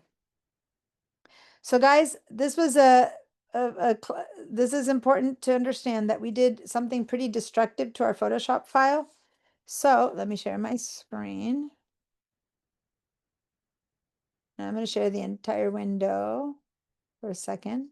Later I'll get closer. But this file here, if I go to my links, right, is the one that still is the one that was the autumn, whatever, no car. At least for me, that's still the one I've been using. Okay. I have resampled it, upsampled it. Okay. We're about to do something, Patty, where you can join us in that. So give us one more second. Do this with us right now. If you've opened the file, doesn't matter, you still have the same one. I told you that I wanted us to somehow know in the file name what had happened. So I'm going to go to Bridge, and you can change the file name in a Finder window in a File Explorer, or I can go to Bridge right now, find that file, click on the name, and I'm going to change it. I don't care anymore that it said no car or not. I'm going to go ahead and I say Autumn Fields. All I need to do is add one line, one number, but I'm going to actually get rid of this whole Getty Images no car, and I'm going to call this one upsampled double or 2 times, upsampled 2x. It wasn't really, but about 2x. Okay. Whole point is we're changing the name. I don't care how correct it is or not. Maybe I want to add do not use for anything else or something like that because we've already destroyed it. But the thing is that I changed the name. So everyone go change the name of the file that you had imported. So in your case, Howard, the one that you just imported, Patty, the one that you had from before. Everyone, let's go to Bridge and change the name of the file that we had connected here in Bridge. Last class. When you first did it, now you're going into Bridge and you're changing that file name. So when you go back to InDesign and you look at the links, instead of saying modified as it had in the past, it basically goes, whoa, where's my file? And this is what happened, I believe, to Patty at the beginning of last week when she first joined us, that she had to download my files and had to refine them. But the rest of us hadn't experienced the question mark yet, right? And that's because it really can't find that file anymore. It didn't change automatically in here. InDesign still is showing me the one that was called no car. So I have to double click because see how it says missing. So I'm going to double click to relink, but I don't relink it automatically. It basically opens up my Finder window and goes, where is it? Where's that file? What file? Where did you put it? Because it thinks I just moved it. But in my case, it wasn't moving it. It was actually changing the file name. So I'm going to select my Fall Digital Design Techniques folder, and I'm going to go to the Autumn Fields, and there, now that's what it's called now. Okay. I select the correct one, and I say open, and all's good. Now I've got that one in there, which is a little bit like what Howard just did, only he did it because he had changed those different one. We just changed it because we changed the name. Now, just so you know, I could have also put it in a different folder. So what if I grab this one? Just watch this point. You don't need to do this, but I'm going to grab this file and I'm going to drag it into my Photoshop class files, which I just moved it. I go back into InDesign, again, question mark, where's my file? So it doesn't follow where you changed it. It's asking you where it is. So I would have to click on that, double click, and I would have to say, here, I put it in here, Photoshop class files, there it is. Okay, it's happy again. Now it knows where it is. Got it? As long as it knows where it is, life is good. Well, unfortunately, I don't want it in Photoshop class files. I want it in InDesign. So I'm going to go find it in my Photoshop class files, wherever it is that I put it. Hello, where are you, Autumn? There it is. I'm going to drag it back into my Digital Techniques.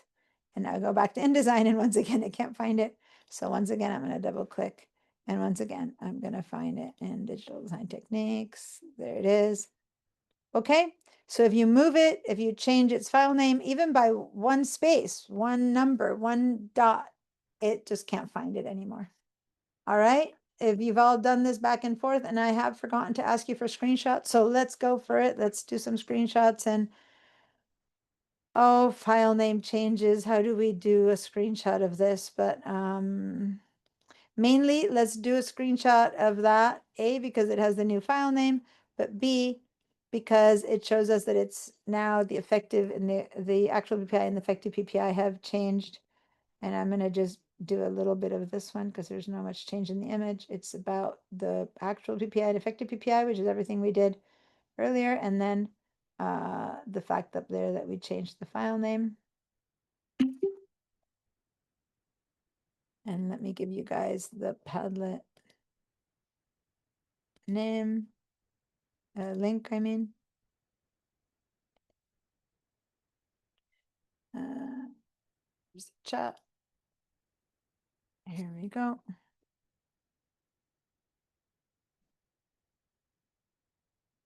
All right.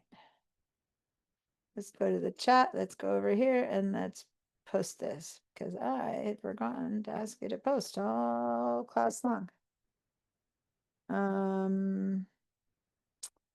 Let me see. We should probably go and get a screenshot of the Photoshop image size window, but right now I'm going to first post this one. After we upsampled the image, the current, not current, the actual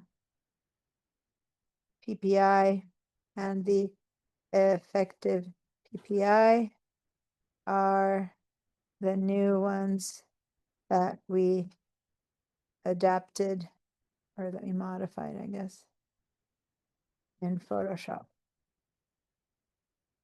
We also changed the file name and had to go find it again because it showed up as missing.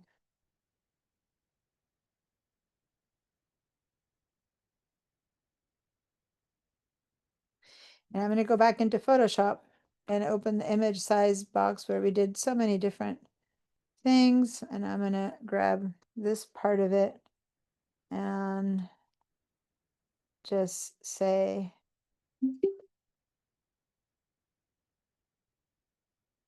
post that one up. In Photoshop, we opened the image size panel or tool, I guess. And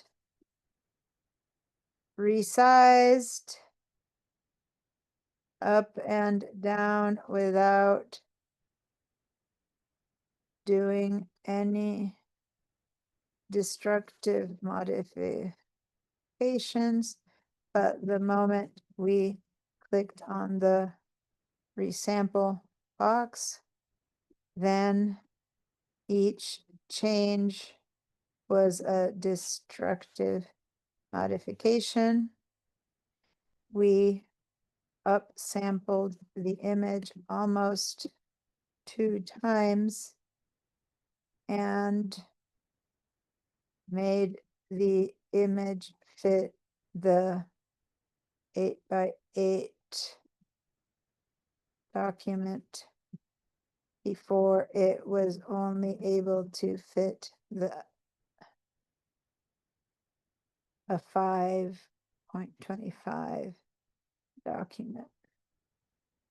Okay, that kind of brings it in a couple of words down to what we just did. All right. Any posts from you guys? Yeah, I just want to let you know that I was able to open it in Photoshop or edit in Photoshop after unlocking. Okay, got it. That's good to know. Yeah, well, as soon as you saw, that's why sometimes when people share, I immediately see things, right? Because I wouldn't have known to say that before. I didn't know it was locked. Now, had I remembered at the end of class, I had showed you guys how to lock it. I might have last class figured out, but this time I had forgotten that I had you guys lock it.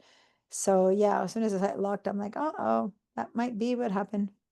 Okay, good. So thanks for sharing, and let's do this. We're gonna start on a completely different thing, and Patty, you just joined us, but I think it's time for everyone else for having a break. So let's take our break, and then we're gonna come back and change direction. So be back at 6:50, 7:05. All right, see you guys in 15. Take care.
Okay, is everyone back? Oof, beginning to get cold. All right, give me a yes if you're here, or if you normally turn on your videos, please turn them on. And here you go. Hi, Barbara. Hi, Peggy, Howard and Patty. And hopefully Paula and Eric are out there somewhere as well. Whew, wow, out of the blue, I suddenly started getting really cold. My, Oh, I've been cold all day. yeah. Yeah. Okay, so cool. Other than, of course, I'm sure you have a lot of questions, Patty, about the whole resizing and everything up, but other than that, any questions, you guys, before we continue? Anything in particular? No, I've got to watch this video from the beginning at least twice more.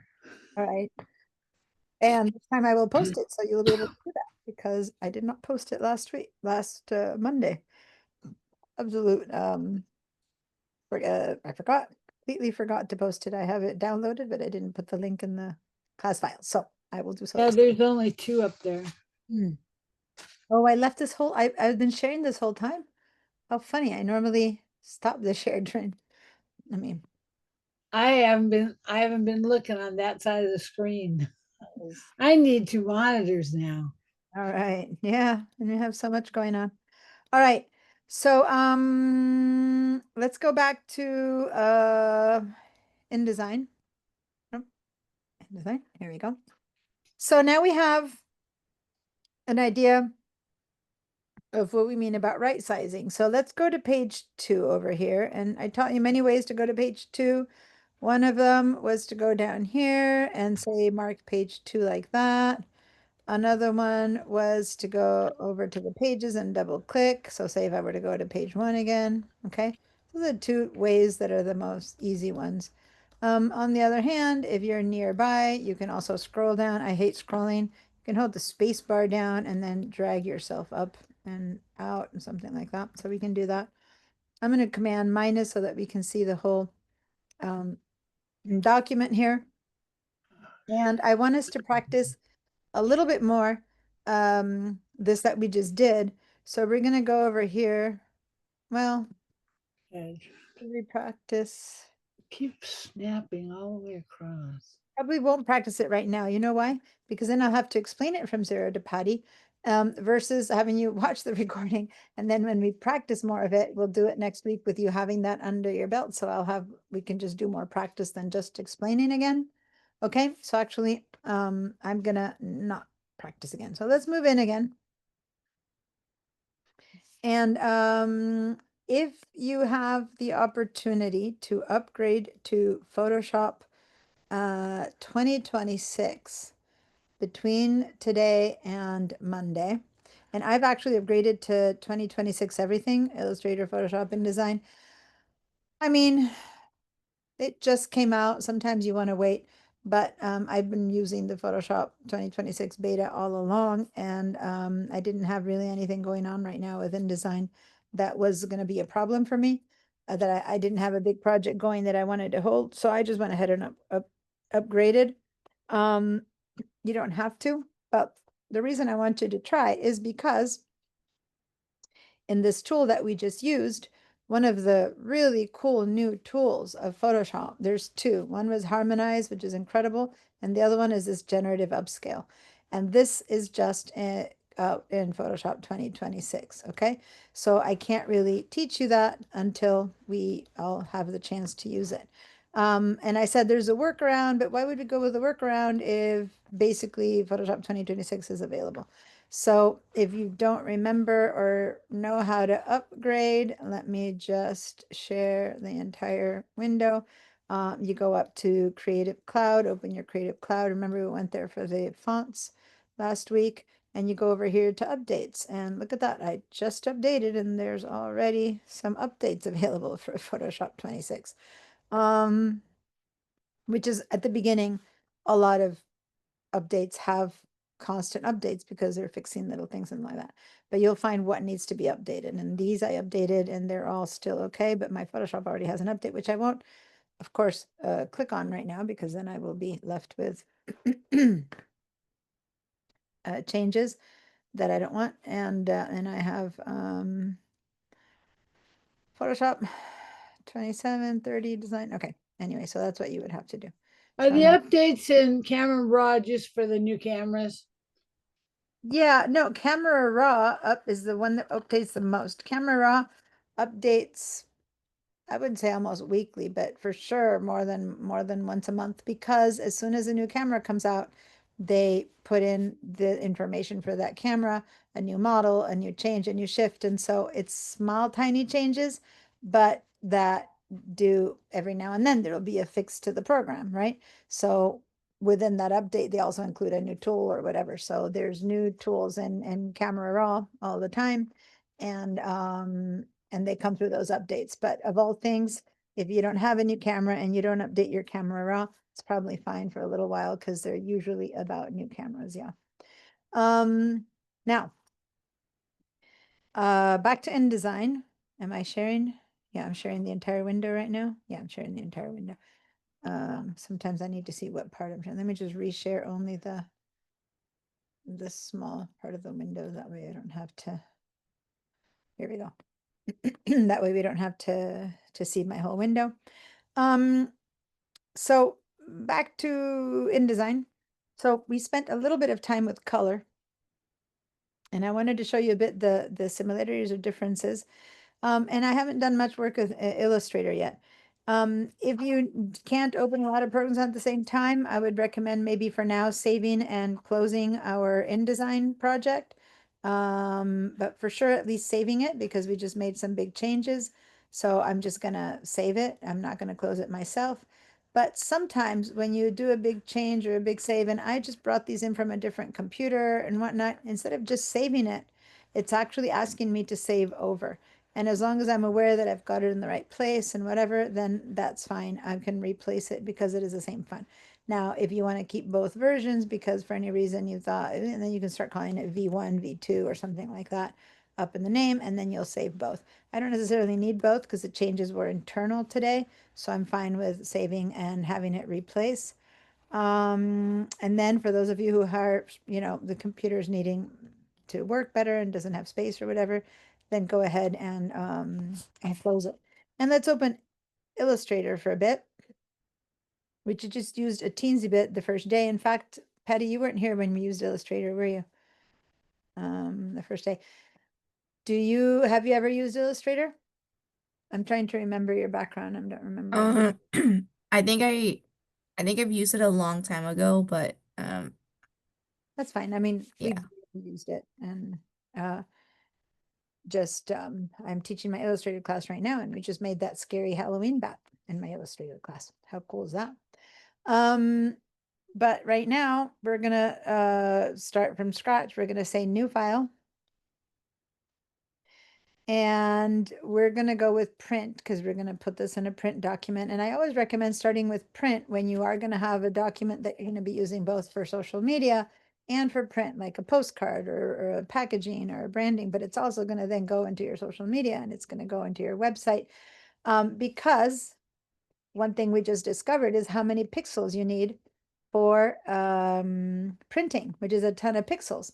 So one of the things that we're going to do a little bit later after we do this little example here is we're going to go see, well, what would happen in Photoshop if we actually need to go to screen instead of to the internet. So, but I'm going to wait probably until next Monday for that.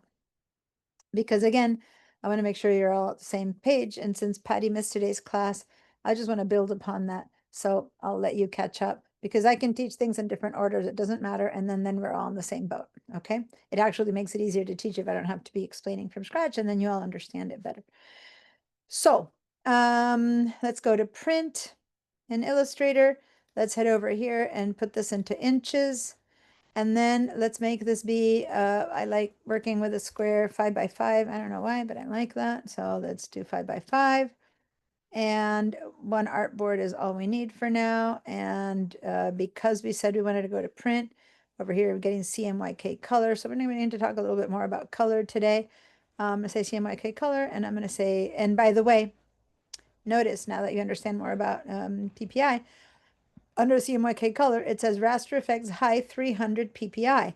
So if I were to bring in an image and work with any effects that we're going to put in here, raster is what we say when we have pixels. So a raster effect is it's an effect that you don't know Photoshop too well. If you don't know Photoshop too well, there's some effects that you've been able to do to pixel images in Photoshop for eons. Well, Illustrator can apply the same effects, but if you apply them in Illustrator to an image, you kind of should apply it first in Photoshop and then bring it into Illustrator because the effect works differently because it's vector. But the thing is, those images you bring in, if you're going to print, have to come in at 300 PPI. And that is the same as we had it in Illustrator, where the effective PPI and all of that, it's the same as Illustrator versus if I'd gone to web, RGB, screen, 72 PPI. Because remember, in screen images, doesn't matter. PPI isn't even a consideration. We're going to talk about why that when we go into Photoshop next time. But that changes as well. But last time I was pointing to that, I was pointing, so it's the color mode changes to the colors of light. Red, green, and blue are light, and anything that you see on a screen is the colors showed to you by light combining. And when you combine red, green, and blue in the same proportions, you get white. As opposed to paint or ink, when you combine all the colors in the same proportion, you get bulky, muddy, black, green, down, one of those nasty kind of grayish, basically black. That the reality is that unless pixels are very pure, you don't get pure black. But if the pixels were perfectly pure, then combining a bunch of different colors in the same proportions would give you black. Reality, you get a muggy brown. But anyway, so there are two very different mediums that create the same color. This, one has to be for the poster and one has to be for print. If you were to put that poster right next to your web page, no matter how much you tried to match the colors and make everything identical, guess what? It won't look identical. You'll bring the postcard, you made the same colors, you made it all the same, and then you put it next to your desktop and you look at it or next to your phone and you go, well, similar enough, but not exact. Because as much as you can control print, you cannot control the colors. And so now let's just say okay to that. You cannot control colors when something goes to screen because, not because you can't control the color you're making it, but because you can't control what screen people are using to see your product. They might be seeing it on a new iPhone, an old iPhone, a new Android, an old Android, a new computer, an old computer, a CRT monitor, a flat monitor, a highly expensive monitor, a cheap monitor. You have no control of where they're pulling up that ad, that brochure, that website, that Facebook page.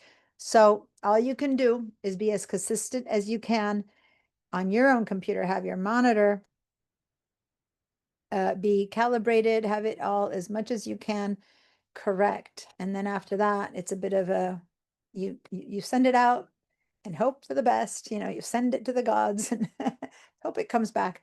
Now, there is such a thing on your computer, and I'm going to just wave it at you. I'm going to teach you how to use it. But there is such a thing as a calibrator that you can buy for your screen. And I couldn't show you this at school the other day because I had it here.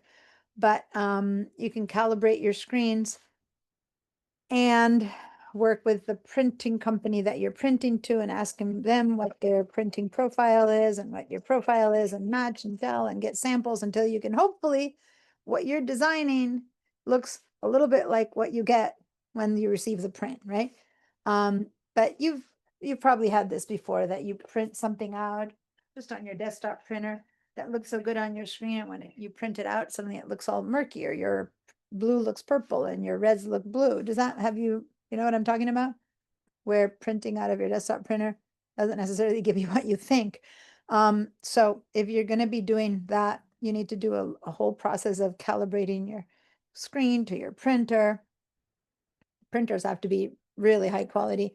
You're paying big bucks for good printers to get that some kind of control over it. And if you're going to a professional printer, you're going to be calling them, or you're going to be asking them to send you their profiles so you can download them, so you can hopefully match what you're seeing to what you're going to get. Okay. So on print, you can have some control. You have zero control on the web. So you control your screen so that what you know you're doing is the best you can. And then they're going to see whatever they're going to see. Did you want that inches or points? I said inches. Oh, and I didn't end up changing. Let me, Yeah, you've got it. Okay. I had said file new, but I guess I had changed it to 5x5, but I didn't. Maybe I went back and forth so many times that I, oh, because I went back and forth mobile web. Okay. So 5x5, one board. Okay. And then I said create.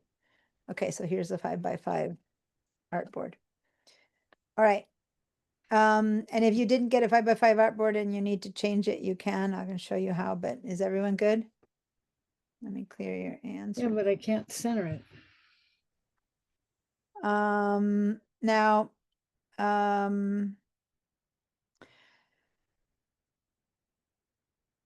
the difference between Photoshop and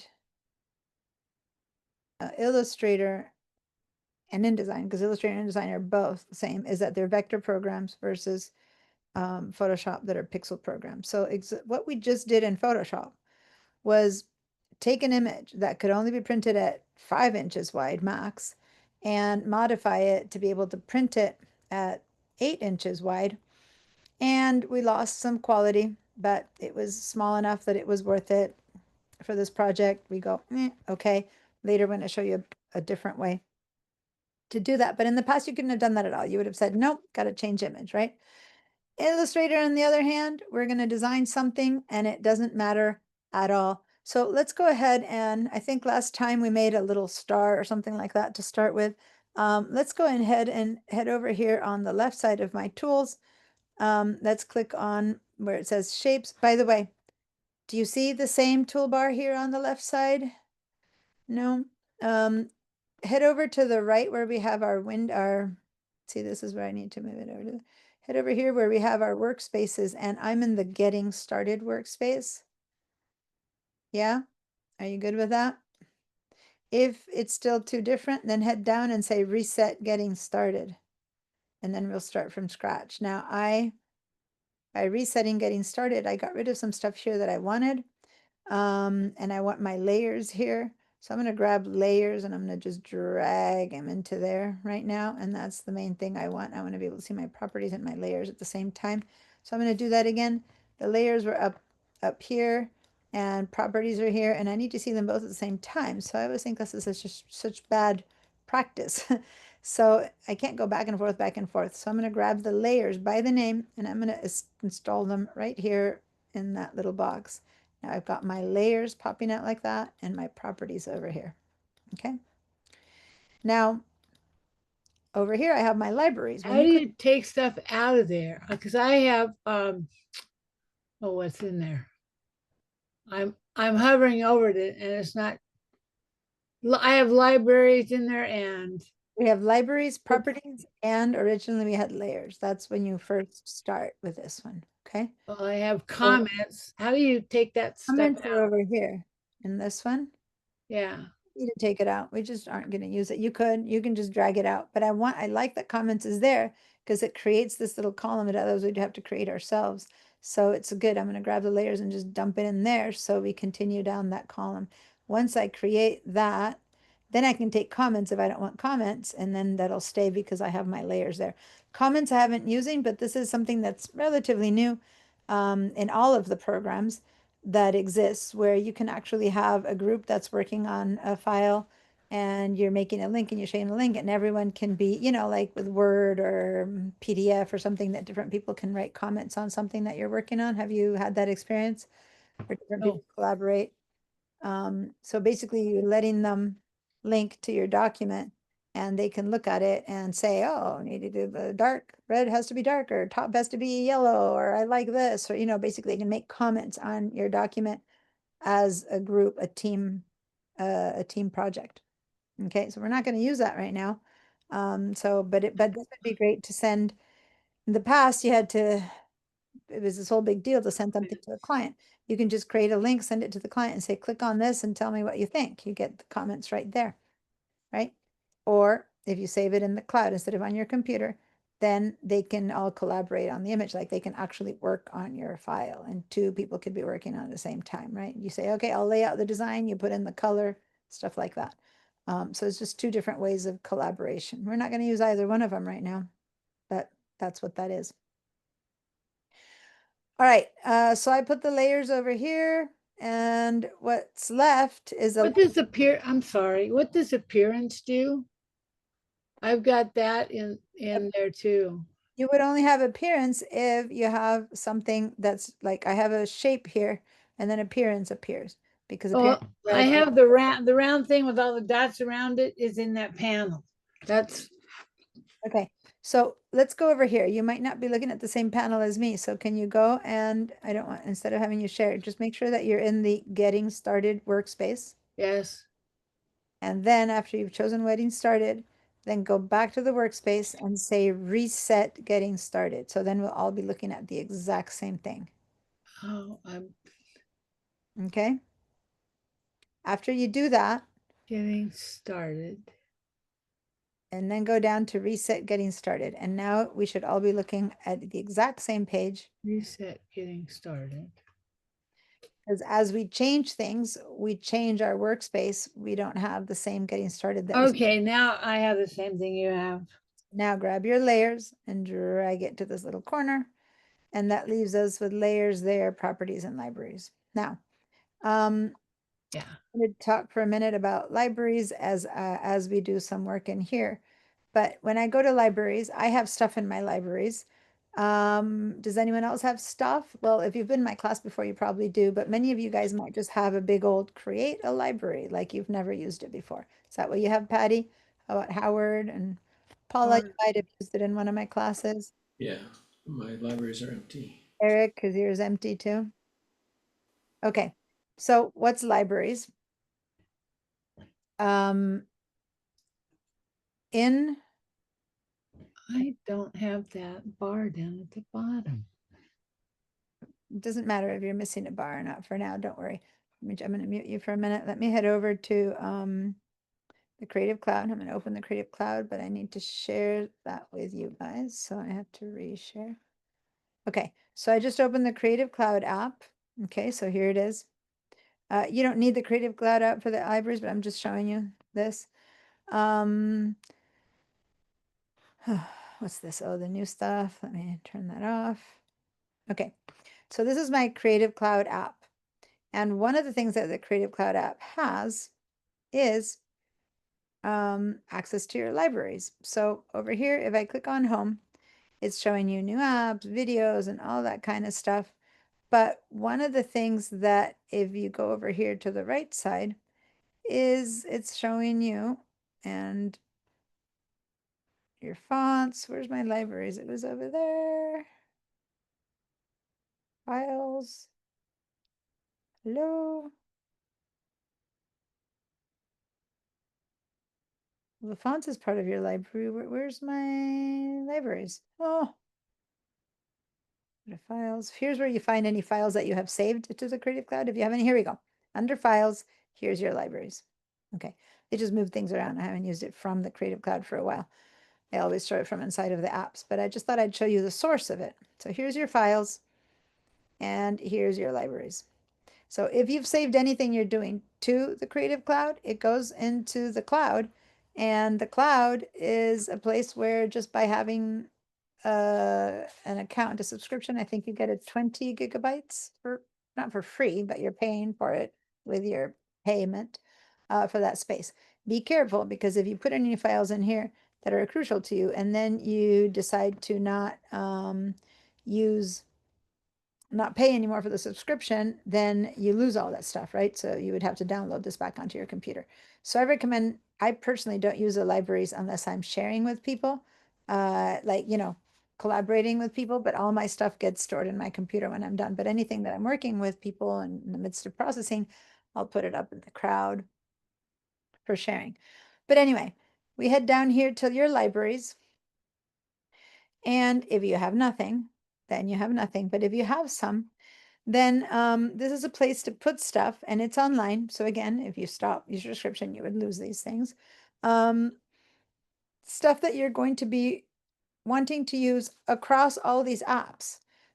So maybe you have a logo that you're going to be using across Illustrator and Photoshop and InDesign and video or whatever. Maybe you're going to use this Bikel for quite a few different applications. Maybe you can use this color palette, maybe this color theme palette over there. Maybe you're going to be using that image, whatever.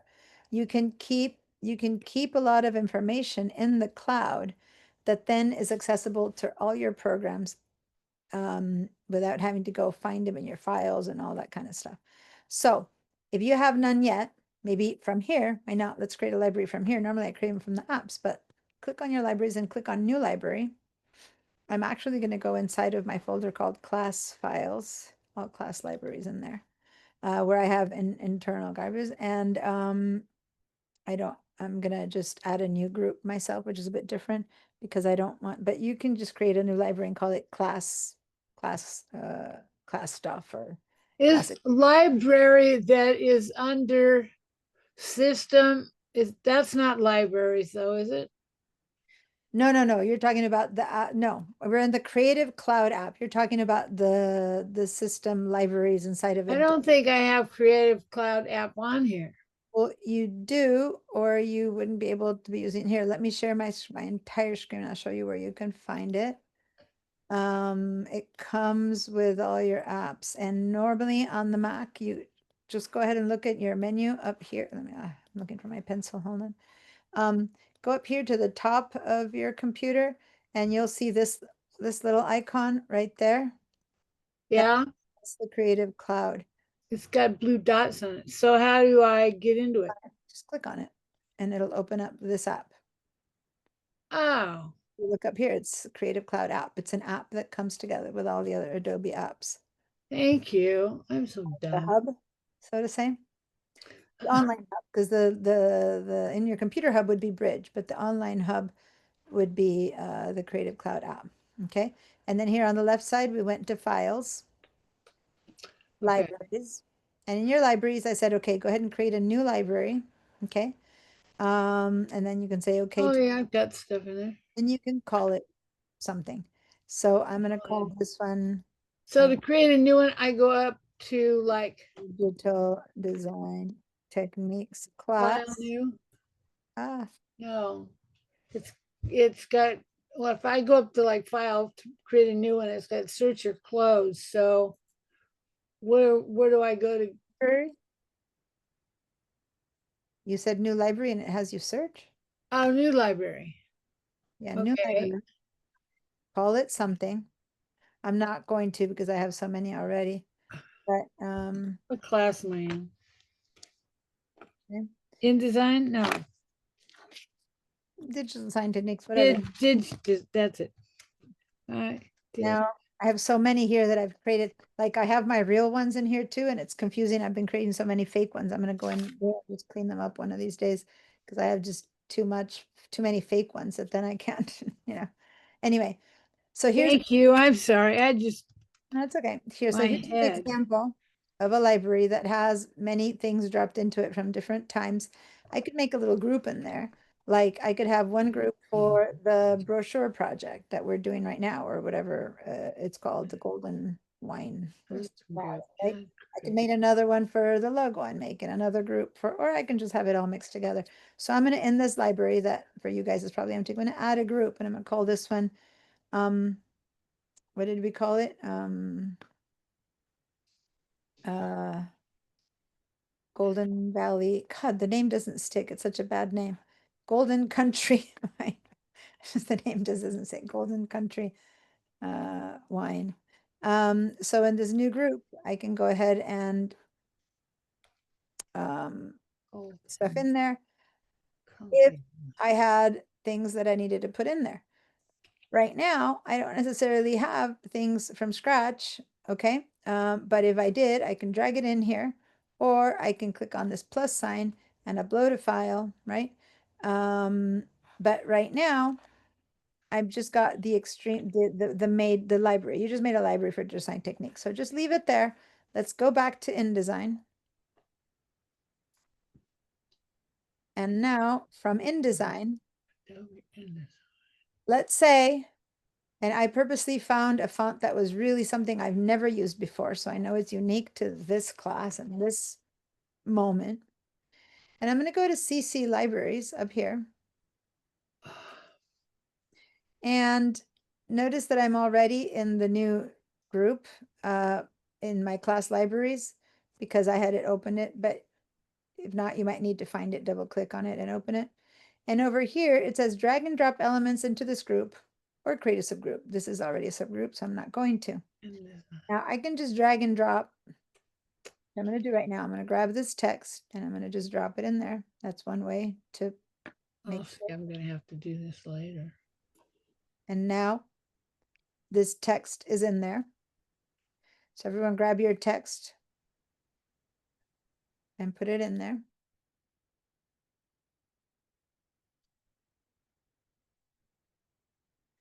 Now, what if I want to go to my photo? Hopefully you all might still have Photoshop open. If you do, go ahead and open it. And if you don't have it open and you can handle it, just open it. Or no, you know what? I'm sorry. Illustrator is what I told you we were using. Okay, let's go to Illustrator instead. I apologize. Let's go into Illustrator, not Photoshop. I'm going to go into my all class libraries and here I am.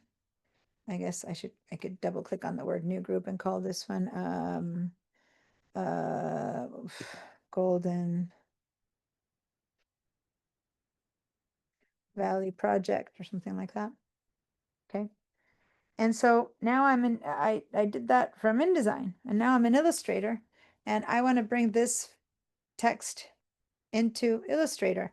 And if you notice over here, it says that it's text. When I click and drag and put it in here, I have brought that same exact text from InDesign into Illustrator. Now that was 8 inches long. This is a 5x5 document, so that's why it's not fitting, but it's the same feature. Not only that, but it's editable. If I were to grab now my type tool, go down here to where it shows type tool, and there's 2 different ones, which is weird. The second one is the one I want, or click on the T of your tool. Why is the first one? That's a weird one. The important one is the second one. I can get in here and I can just say that instead of Golden Country Wine Valley, let me call it Golden Country Valley. I'm going to select the word wine, delete it, and see, it is completely editable text. Now, could I have copied and pasted? We couldn't before. Now we can. Say that I had selected this text and go, why are you going through the library? If I did a copy, and I just did that, Command C or Control C, and I go into Illustrator and I paste. Well, whoa, same thing. Why did you think that was so cool and special when just copy and pasting would have done it? Well, first of all, you couldn't do that before. It's new to about maybe a year-old version that you can copy paste between Illustrator and InDesign. But even if you could have done it, which you couldn't in the past, the most important thing is that right now we're actively working with InDesign and Illustrator, but a lot of the times, say that I had put all of my different elements, all of my assets from that brochure in here, InDesign might be closed. I might have not used it for a few weeks and now I'm in Illustrator and I want to work on that. I don't have to go and open the file, open InDesign, find the page 75 where that text was, copy it and paste it in. Does that make sense? Because it's sitting there at the library available for any app that I want to open and use at whenever time I want to open it, use it. Got it? So yes, although right now a copy paste is possible, you have to put yourself in the position of, no, the app isn't available. And the file is stored in some, place where we sent it to the client. They already printed it. So now we have it in some stashed away place. And I don't want to have to go find it. Good thing that I put all of the assets for that document in my library. Got it? So that said, this came with 2 things. This was text, but it also brought in color. What if all I wanted to bring in was color? So let's go back to InDesign. And let's go ahead and bring in only color instead of the whole font. Maybe it's the color that I wanted. And I can pick it up from the text, or I can pick it up from this box, which I happen to have the same color, or this yellow box, whichever color that you have somewhere. if you pick it up from a box, say that I want this yellow, this golden yellow mustardy kind of thing, I can, careful, I can drag it in. If I drag it in, I'm really dragging in a graphic, right? And that graphic that has, did I text again? Hold on, I didn't mean, let me delete that. Was that a text box originally? Let me go down here. This wasn't a text box originally, was it? No. I guess I did have a text box there when I made the first box, but this bottom one, see how it says artwork? That's an actual graphic. Like had this been a little shape that I created and put it in there, that makes sense. If I go over to Illustrator now, I would have to bring in that as a graphic. And it's that same box, you see that? With that same little stroke that we had it. But that isn't the color, even though incidentally I brought the color in, but I just wanted the color, not the box. So how would I bring just the color? Because maybe I want to make a different thing have that color. Maybe I want this font to have that color. So let's go back to InDesign. And when I select that shape that has that color, instead of dragging it in, which is what we did with the text and with this box, I'm going to head down to this little plus sign right there.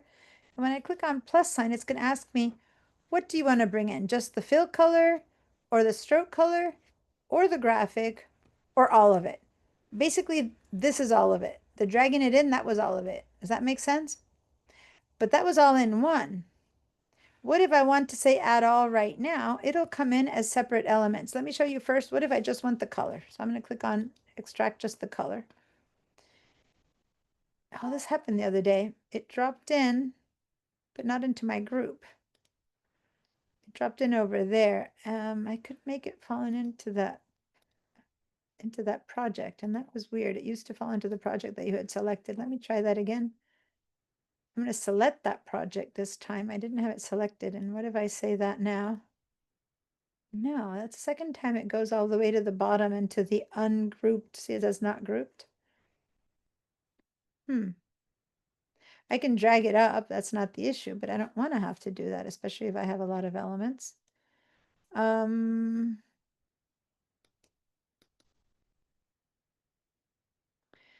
Okay, so instead, what I'm going to do is I'm going to right click on the project that I want. Again, here I have to have it selected. I'm going to go over here to the project, Golden Valley project, right click and extract from this image just the fill color. And it'll go in there. But it used to be that if it was just selected, that was enough. So I'm surprised that changed. But anyway, so now what I brought it in is the color. See how it has an RGB notation? So it's not the graphic. So if y'all got the color in there and you got it into the right place, give me a yes. Let me clear your feedback. There is no feedback to clear. I want you to bring the artwork versus just the color and the text with color versus just the color. So now I'm going to select the text, whatever color, another color that you might have. And this time I'm going to right click. And again, I'm going to get, for this one, I can get the text itself, the words Golden Country Vine Valley, or the character style and paragraph, which are the things that we just did, or the graphic itself. But notice that it's not telling me to pick up the color independently. Does that make sense? Now, if I choose to say add all, it doesn't bring me the golden text like before that I dragged in. It brings me just the artwork, just the text, and the two styles that were used. So it comes in as separate elements, as opposed to when I dragged it in, that it just literally brought me something that I dragged out. Here it gave me the individual parts and pieces that made this happen, okay? So later, if I'm in InDesign, in Illustrator, maybe I'm gonna write something else. I'm gonna write, I don't know, I'm gonna click with my type tool. I'll teach you more about text in Illustrator. I'm gonna write the word house, right? And it just comes in like house, that's all it is. Well, I can go over here to character style and select that, and it turned into that font. So let me just show you that again. I didn't have that font in this document. I don't even know what font it is. Say I forgot, it's been a while, what was the name of that font? But I have it in the library. So I select this word that is not fonted, it's not written in that font. And I go over here to my Golden Valley project and I look for the character style and I click, and there it came in. Same font, same size, same color, all the styles that made that V. Okay. Now let me show you how to do that. Let's go in Illustrator to the type tool. Go to the T for type. And then I'm going to teach you more about this, but just simply click and the words lorem ipsum are going to appear out of the blue. Ignore them, just start writing and write something. So I'm going to write something. Don't care what it is. When I'm done writing, I'm going to leave that and I'm going to go back to the type, to the selection tool. That's the same as I've been teaching you in InDesign. InDesign's tools are much more similar to Illustrator than Photoshop. In Photoshop, the same looking thing differs, but in InDesign and Illustrator, there's less of a learning curve. So now I have a box around write something. And then I'm going to go click on just the character style, which had I clicked on this there text, nothing would have happened. See? Because this is like I brought in a piece that I dragged out the piece, but that's it. This, on the other hand, is telling me what font. Okay. And then this, on the other hand, was the text. So if I click on this, nothing's happening because this was just text. This is the artwork itself, which is similar to that. So really, this is the one that's bringing in the font. Okay. If that worked, let me clear your feedback and tell me how that's going. And ask me if you have any questions.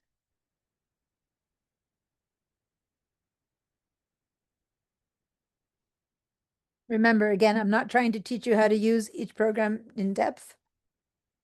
We have so many individual classes of Illustrator and Photoshop. What we don't have is individual classes in InDesign, and I'm working on creating that, and I've been doing that for a while, but now I'm actually finally got some stipends to create some courses. I'm going to create that.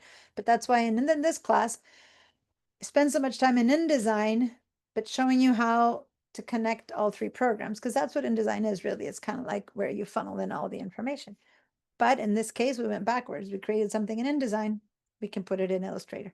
Could have done that the other way around. Create something in here and bring it into InDesign or in Photoshop. All right. Yes, Eric? I wasn't able to do it because I'm on BDI, and it doesn't allow me to use the cloud. There's an X. But I did follow along. Okay. But it's interesting because the last few years, before we couldn't, but in the last couple of years, VDI libraries have worked. It's not working. Like I'm able to extract like things from the image. It's Yeah. just the little cloud function on the corner, it says failed to sync. So I'm not able to see it in Illustrator. All right. Well, that's news, and I'm gonna maybe have to ask the Adobe people. At school, there's some person in charge of the Adobe Mm-hmm. stuff and see what's happening. Because in the past we couldn't have the libraries, and I didn't teach it, and then finally the libraries were working, so I was teaching it. So this is the first time I hear again that it's not working. But okay.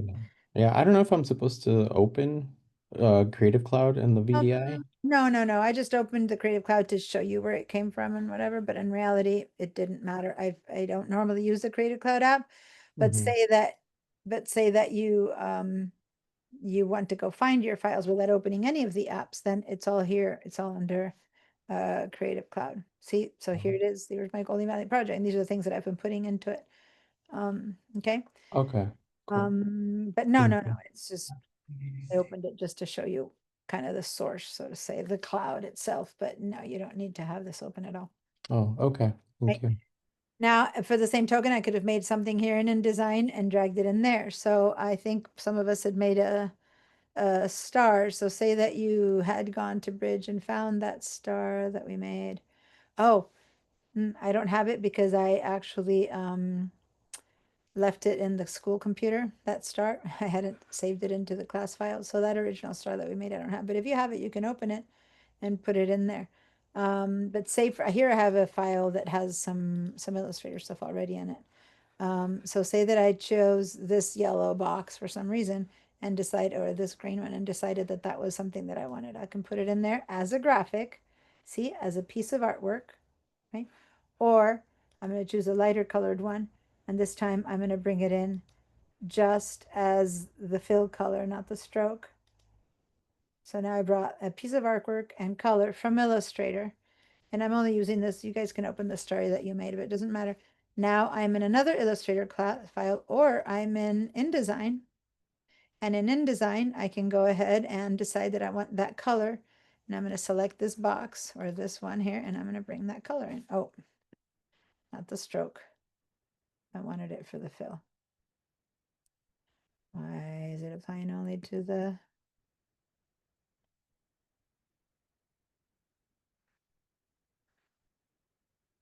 Oh, because I made the stroke the white color, and I just want the fill color to change.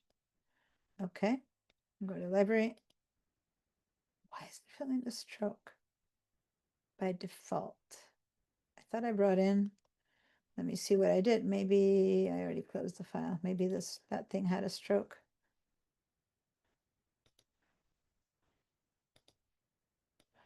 No, this one had a black stroke. The fill and the black stroke, that's what I brought in.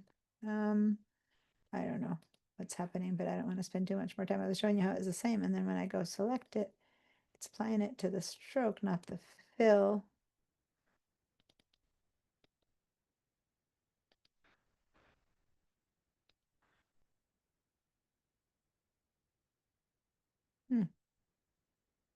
Okay, I need to figure out why that happened, but never mind.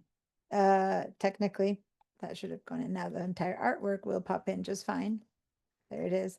But I wanted to bring in just the color, and for some reason it's applying just to the stroke. It's probably what's on the top, but never mind. Do I have it layered? Do I have it locked? No, I don't. That's my black box. I'll select it.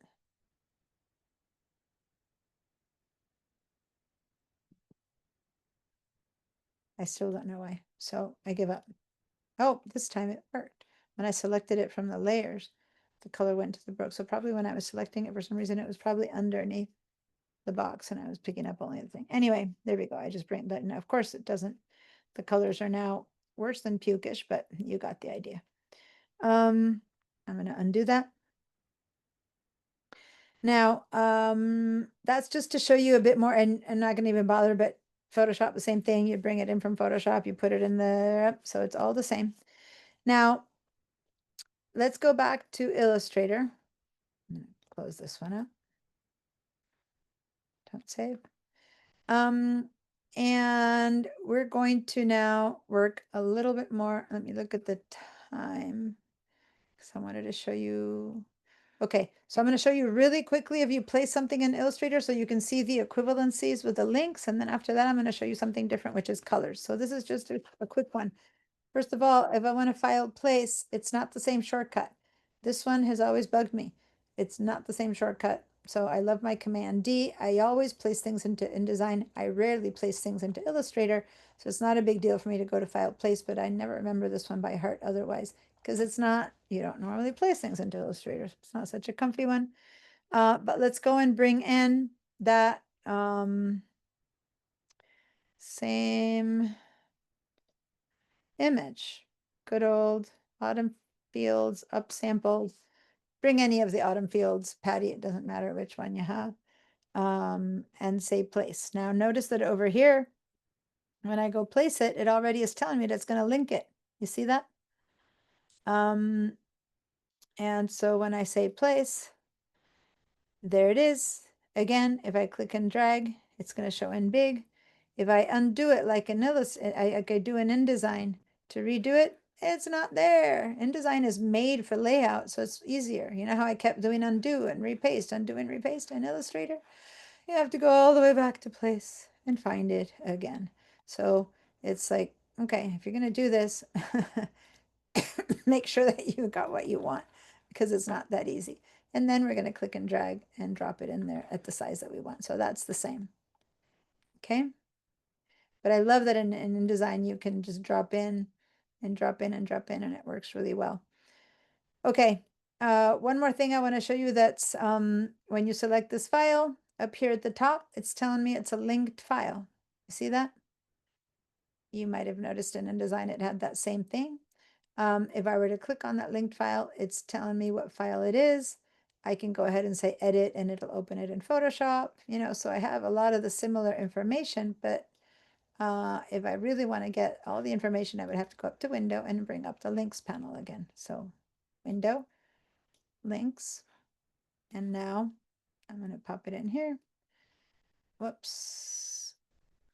I didn't put it in the right spot. I need to pop it in that little guy there. So here's my links panel. Okay. Now notice that if I want the rest of the information, I have to, it kind of comes tiny and I have to go and click on this little arrow to get the rest of the information. But is the information the same? Hold on. Is the information the same? Nah, not really. You just get the, which PPI is this?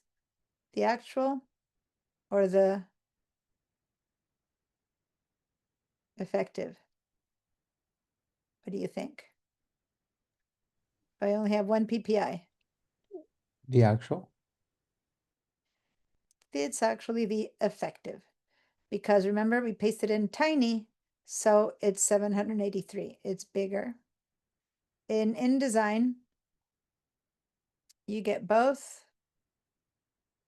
You get the actual and the PPI, but this is 8x8. So the effective one is 260. If I were to make this one smaller, like what I just did in Illustrator, I just made it really tiny. Sorry, not there. I made it really tiny, not so tiny, but that there, then that's near 600 or see that? 722. So it's the effective one. Okay. So the effective PPI, here we get the original, what it came with, and the effective. In Illustrator, we only get the effective one, which ultimately is one that matters, right? We want to make sure that it's printable, but yeah, that's all you get. And if I click and hold, I can stretch it out. I'm holding the shift key so it doesn't distort. Sorry, and I'm going to make it bigger and bigger. And I discover that it's going down to 395. And when I make it even bigger, I'm 326. Let me just go down. Because remember, this was only 5x5. So if I make it big enough to be about 8, then it's going down to 260. Does that make sense?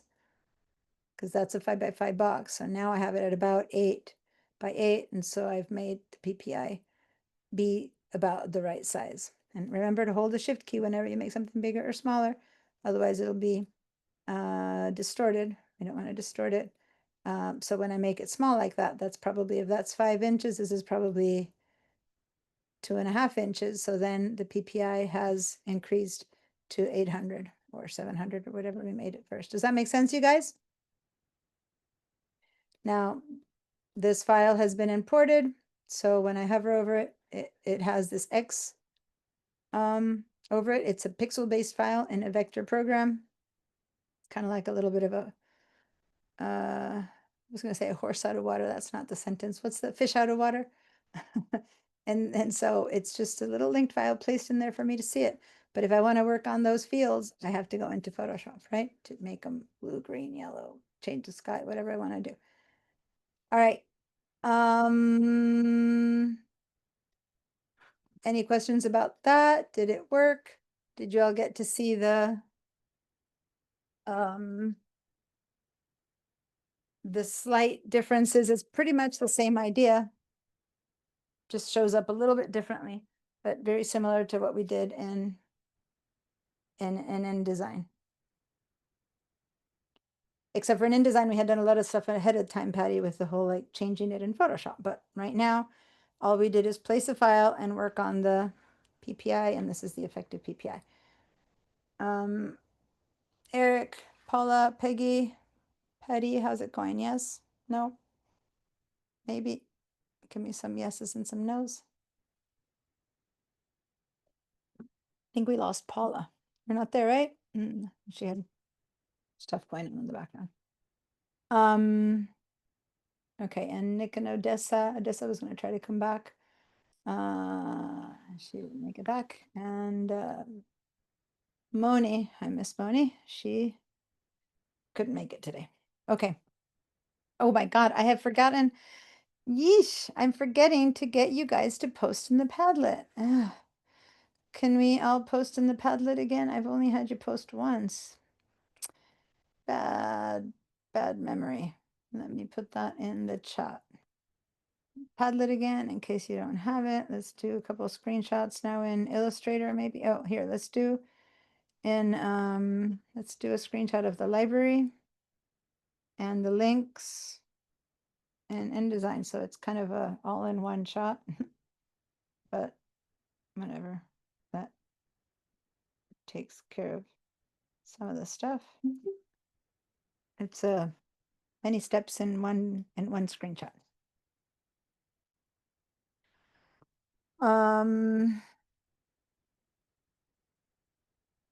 We added elements from InDesign to our libraries, our cloud library. Then we opened Illustrator and pulled them out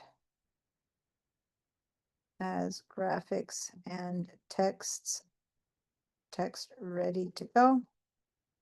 We also were able to color new elements with and format text with the same colors and character styles as applied in InDesign. This would have worked even if the InDesign file was long gone or missing. We placed a file into Illustrator, and it's similar to the process in InDesign, but we only see the name PPI, and we had to infer that it was the effective PPI, not the actual one. Okay, that kind of in a couple of sentences describes all that explanation.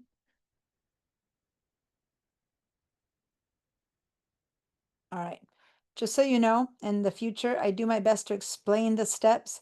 If in the future you come back and want to look for my stuff amongst all this other stuff, you can just go to this little search, for example, and just write Diana, and then all my posts come in, and then hopefully you have some of the explanations of what we were doing, versus having to find them amongst everything.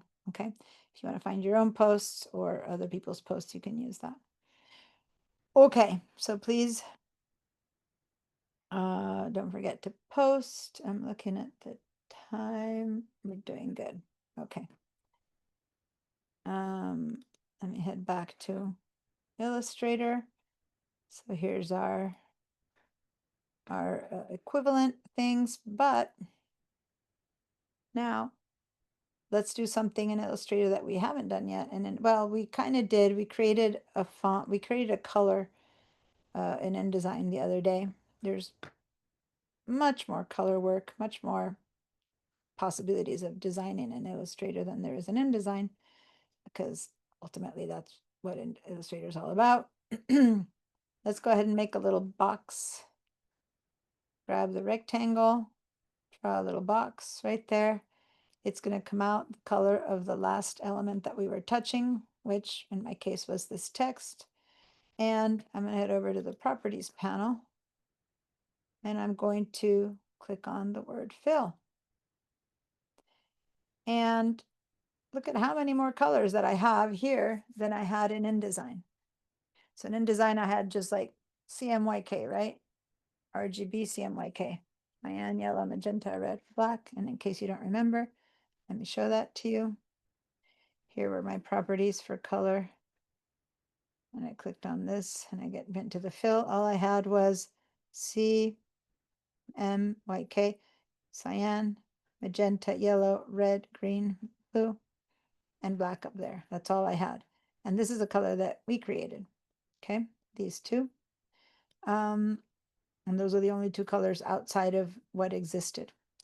Versus in Illustrator, when we go to the fill, we already have a whole swatch here with a bunch of cool colors. That doesn't mean that I love them and I want that color, but I could change to many different colors already just with the default swatches. Okay. Now, when I don't want any color whatsoever, just like before we had to say none, here we say none. We go over here to this little forbidden sign, and that's no color. And then we go back to give it a color.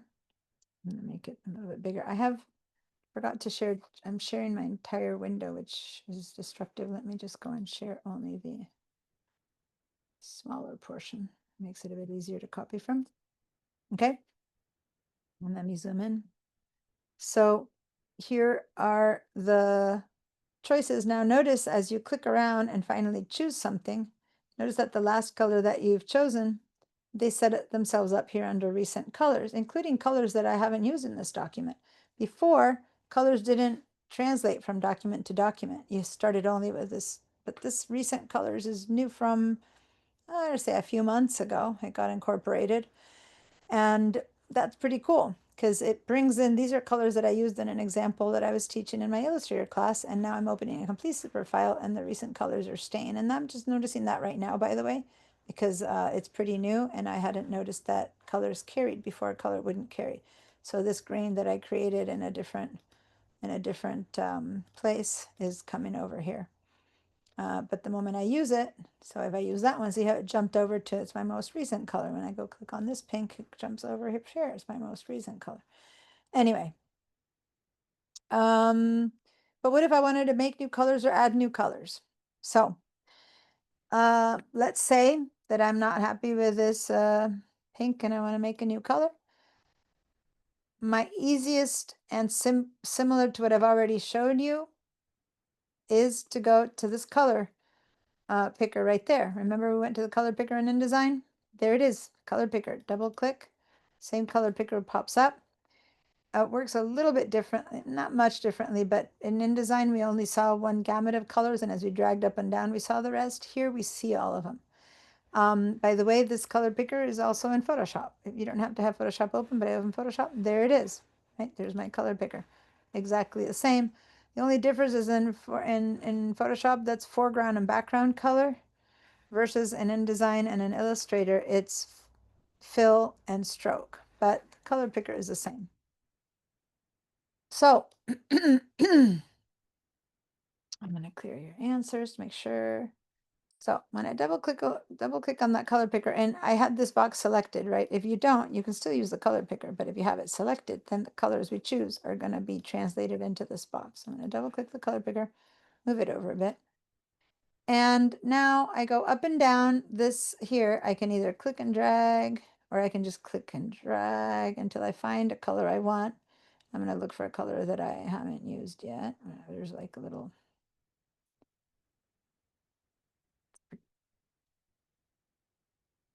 There we go.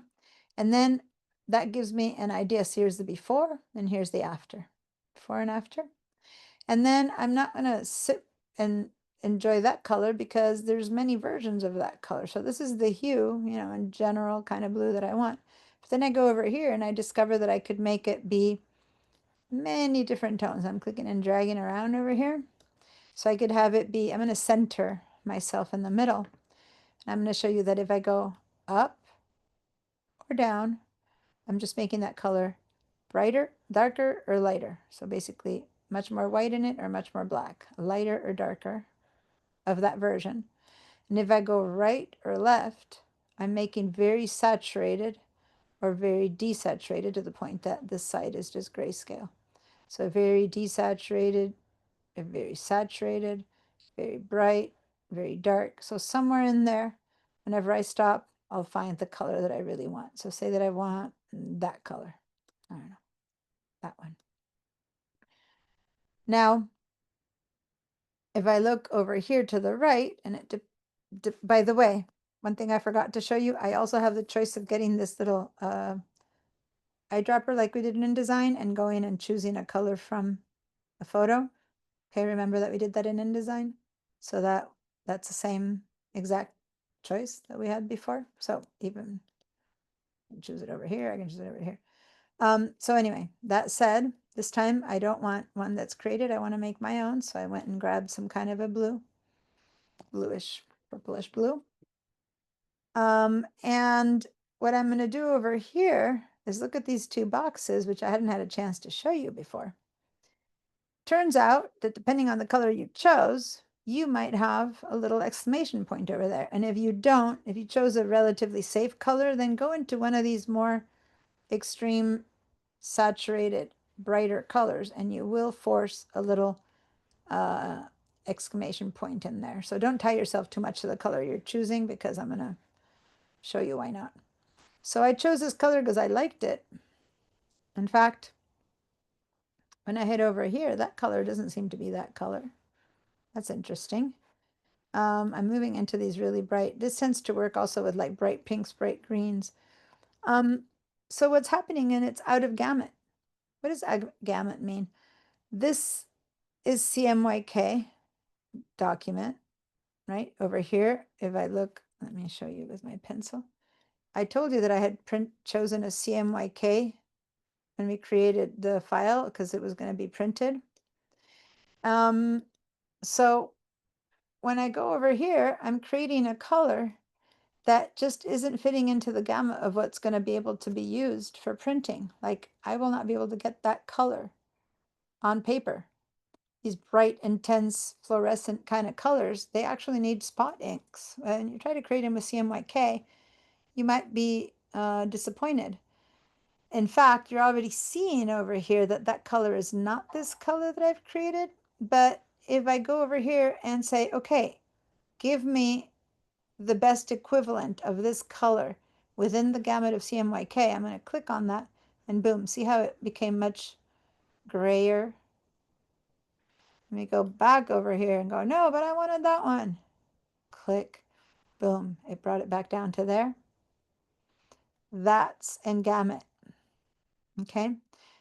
This is another example of why when you design something that's that color and you love it and you show it to your client, they see it on the screen, you show it on the screen, everyone sees it on the screen, you send it to print, and boom, it comes back that color, and you're like, wait a minute.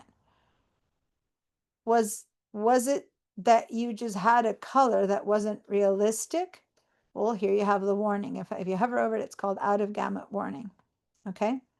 So was it that the printer did a bad job, the company, your machine, or was it that you're trying to see a color made out of light, which is going to give you much more brilliant and vibrant colors, and you just can't get that with ink on paper?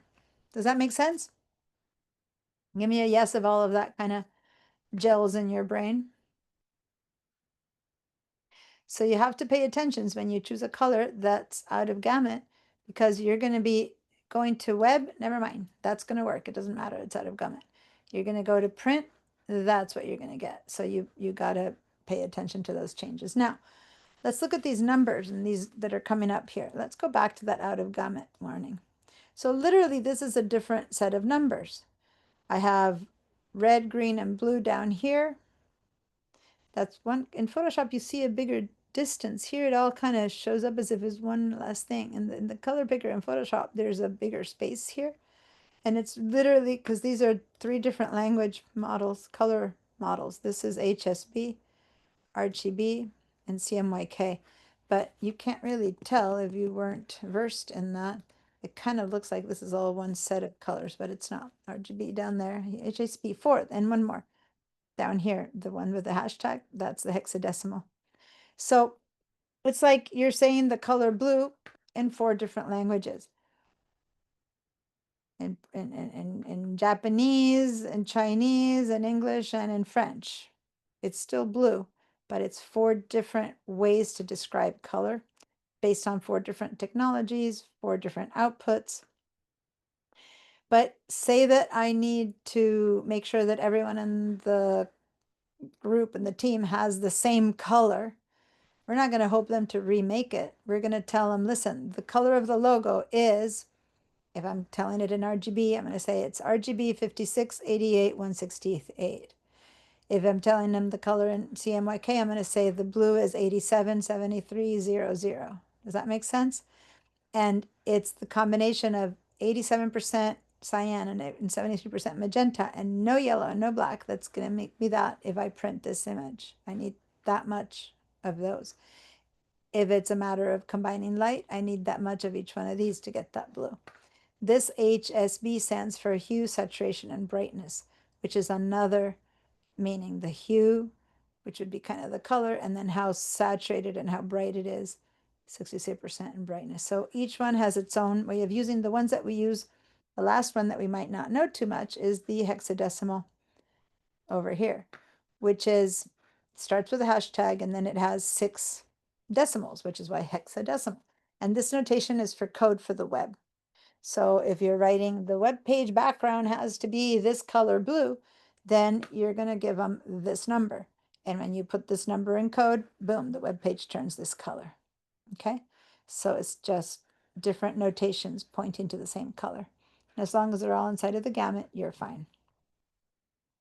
Now the web could have taken that color, right? Because the light can show you that. That said, if someone looks at that color in your computer and you have it on very bright screen, they're going to see a much brighter color than if you have someone who has a very dark screen, right? So again, you're kind of not really in control there, but you are in control, hopefully, of the printer where you can get that exact tone. So what happens if you do want a much brighter color that's just not in the gamut? When you send this to print, let me just say okay to that for a second. When you send this to print and you want a really bright color, you actually have CMYK is 4 passes.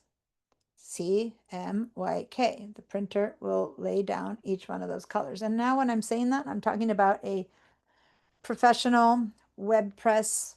I'm going to show you some film right now, or maybe I'm going to show it to you next week.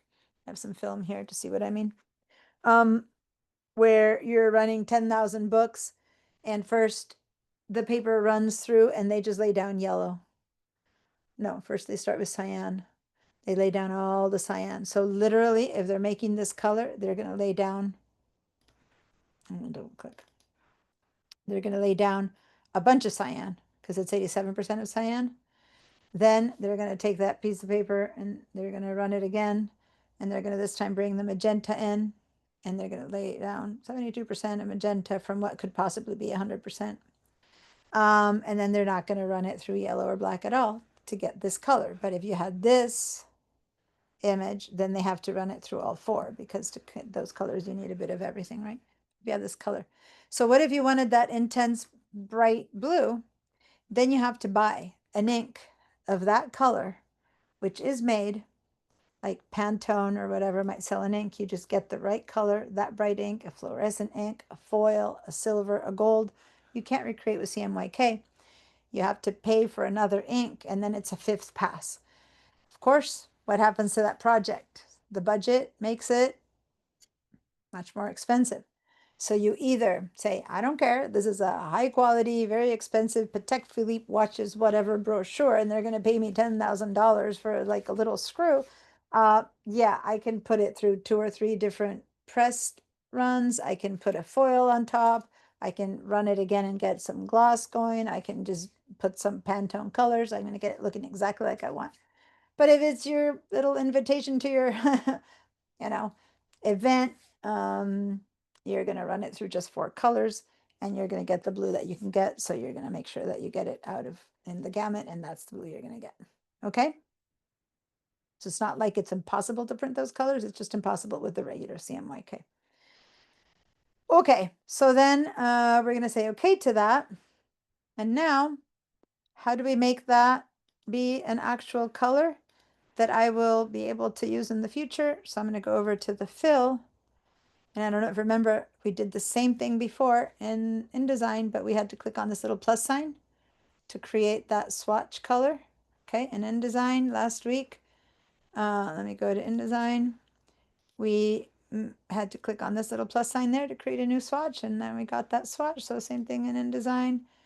Sorry, in Illustrator, we're gonna go over here and we're gonna click a little plus sign, and basically the same idea. We're gonna say okay to that.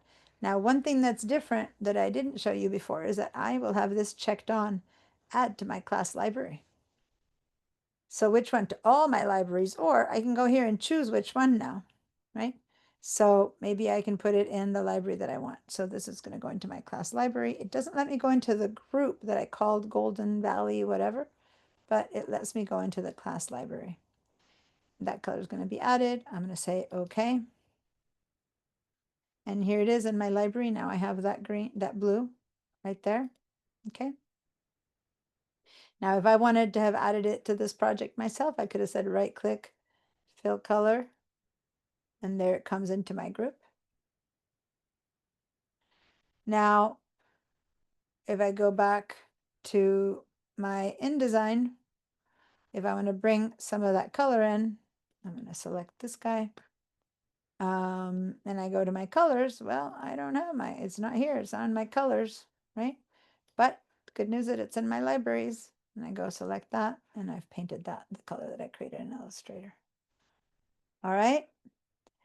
That's new. In the past, this is what we'd have to do.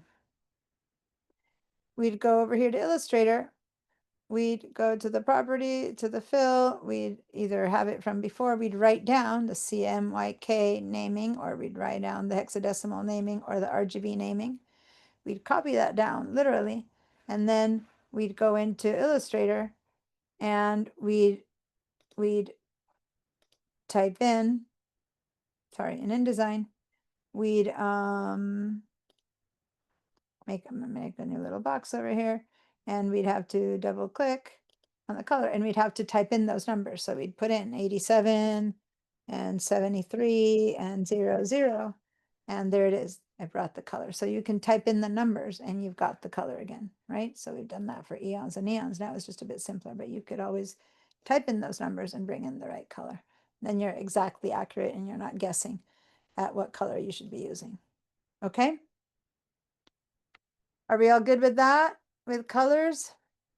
Give me a yes. All right. Let's go ahead, and this time let me go to Illustrator and let's bring in the color picker, and let's do a screenshot of that because I haven't let's see, can I do the, I wonder if I can do this and the color picker at the same time. I think not. Yeah, one disappears or the other one stays. Okay, I don't have a screenshot of the color picker, so let's do that. Let me just get the out of gamut color. And now I'm going to do a screenshot of that.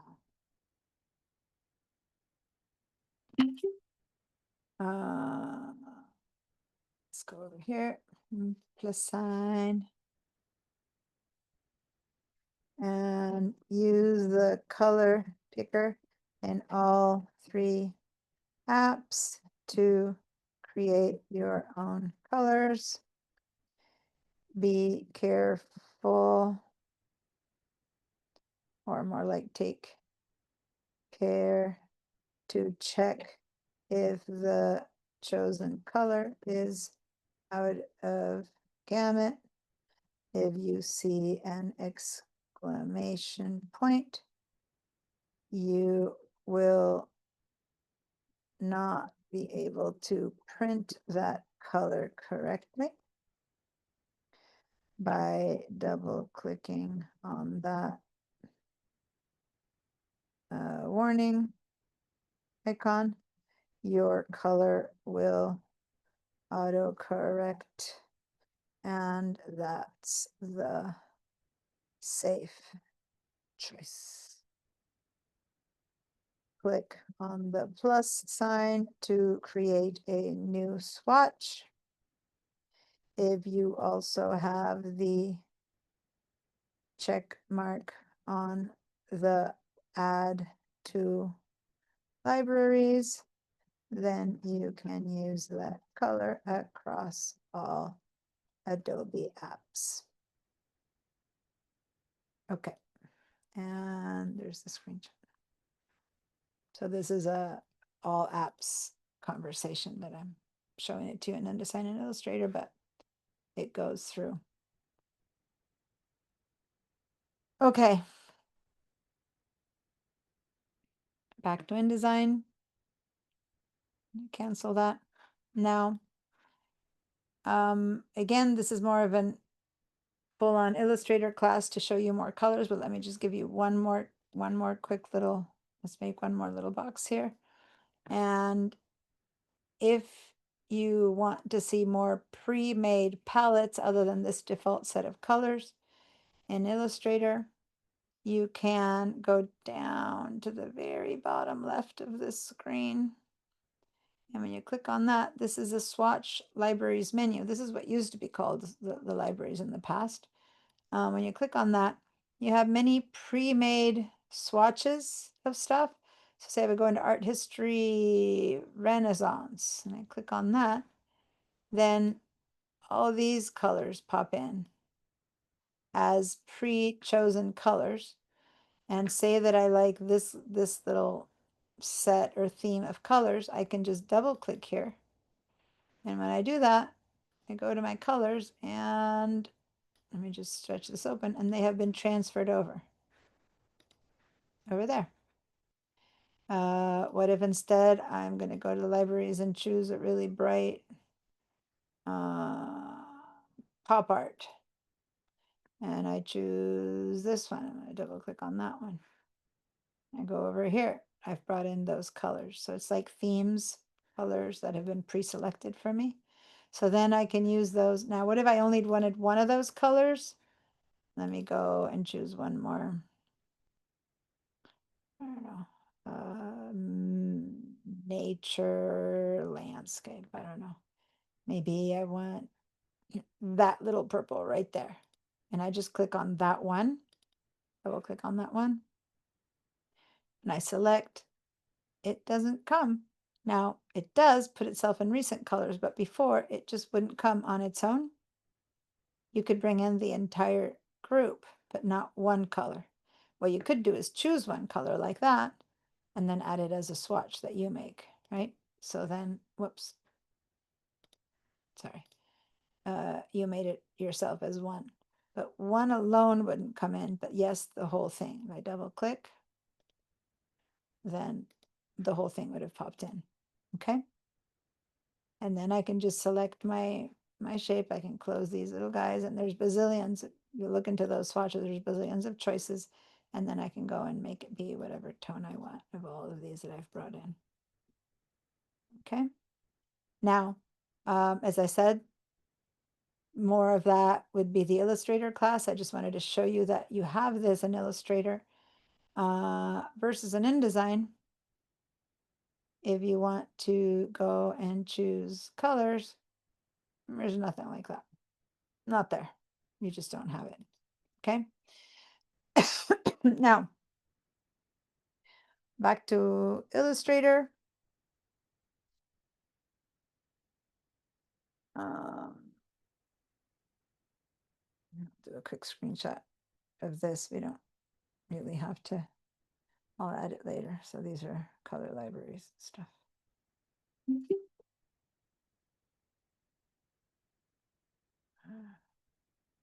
Whatever.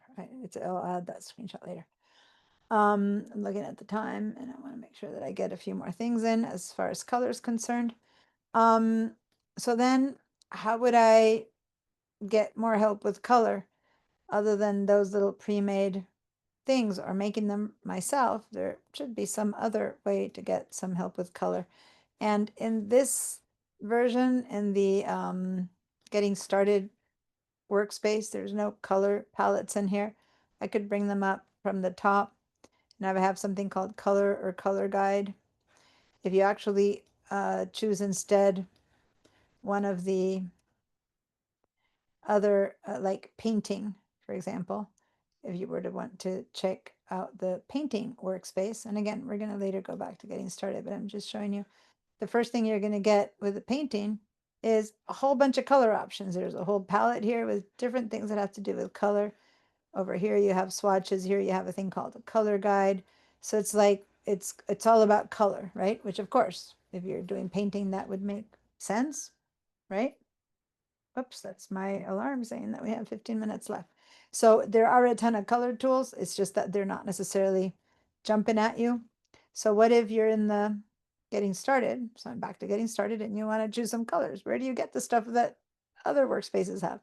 You go up to window, and here under color, we have the color guide.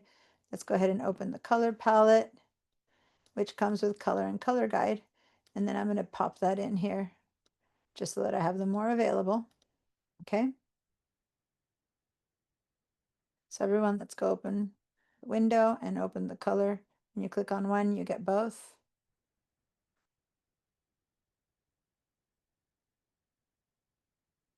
All right.